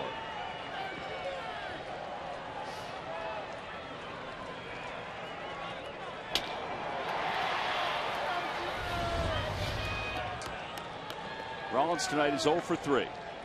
He walked back in the second, was left over third. And he takes strike 1. It's 0-1. Phillies have left 5 in scoring position tonight. 5 of the 8 runners they've left on base are in scoring position. 0-2 to Rollins. Yeah, you know, they haven't scored since the second inning. You know, they came out pretty aggressive tonight. Mets weren't very good defensively. They are in a lot of games. And it was 4-0. But then, you know, 2 eggs ever since. His numbers against Roush. Roush is obviously a huge man out there, but he's not a hard thrower. He's more of a slider pitcher. You know, fastball, sinker, slider.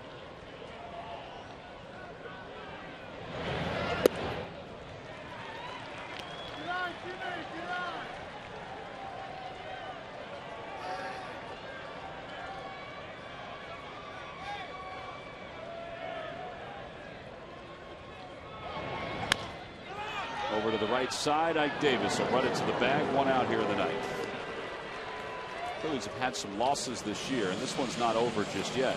But the way this game is unfolded it's tough to look at. Yeah, tomorrow, 7 unanswered runs. Yeah, tomorrow it's Cliff Lee and Dylan G.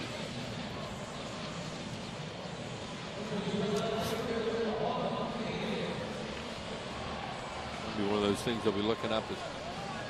And names that end in double E, but not only that, fewest letters in a matchup. Yeah, I think 6. They faced each other, I think, last year one time. Yep. 6 letters.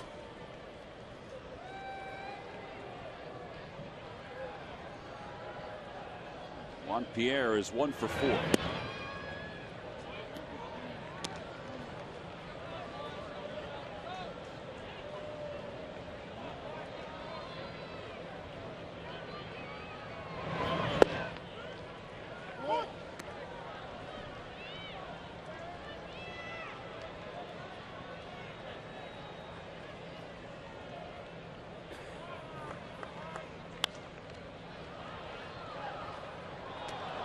To the count to Pierre. Last time Lee and G faced each other was in August of last year. Phil's won a 10-0. That'd be good. That was one of those months for Lee, you know, August. Yeah, he didn't give up much. Could be on a pitch count tomorrow night, though, you would think. 75 to 80. I think Rich Doobie said 75-85 pitches. Yeah. Which there are nights that could take you into the 8th inning. Yeah.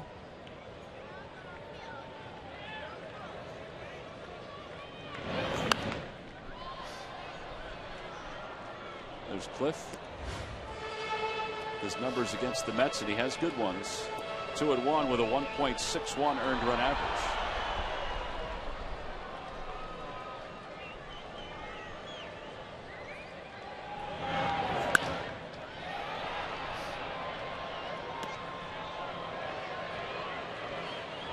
Taking a look at what's going on in Arizona. The Cardinals are shutting out Arizona 6-0.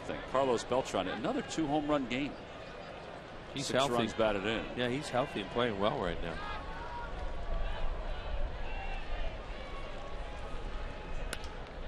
The air lofts it down the left field line. Neuenhuis will give it a peek, and it's out of play.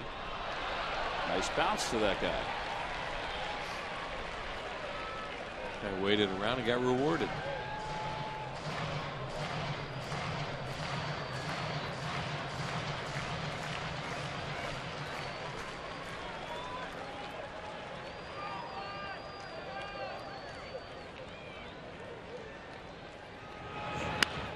Pierre is going to be aboard.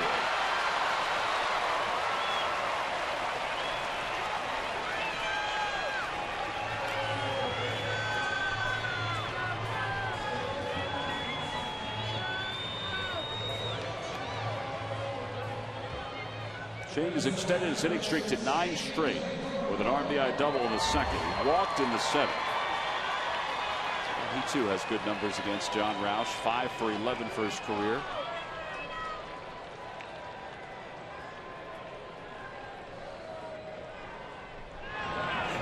Strike 1. Yeah, well, they faced him a lot over the years. Spent quite a bit of time in the National League East.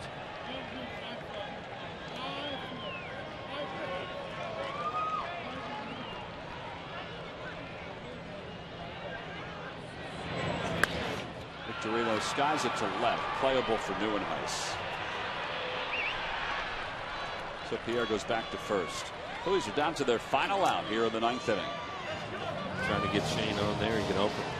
You never know. Pence could tie the game up. Now he's not the tying run. So now Hunter Pence needs to get on board for Ruiz to be the tying run. Joe Blanton started the ball game for the Phillies. He pitched into the 7th. He went 6 2/3. 4 runs on 5 hits. Miguel Batista started for the Mets. He allowed 2 earned runs in 5 1/3. Neither pitcher will fare in the decision here tonight. There goes Pierre. Defensive indifference would have been called, but the ball is grounded to third. Nice play by Wright, and the ball game is over. The Phillies have lost 4 of 5 tonight. They had a 4-run lead, and it was erased in the 7th inning by the Mets, and then they added 2 more in the 9th to win it 7-4. So another quiet night for the Phillies.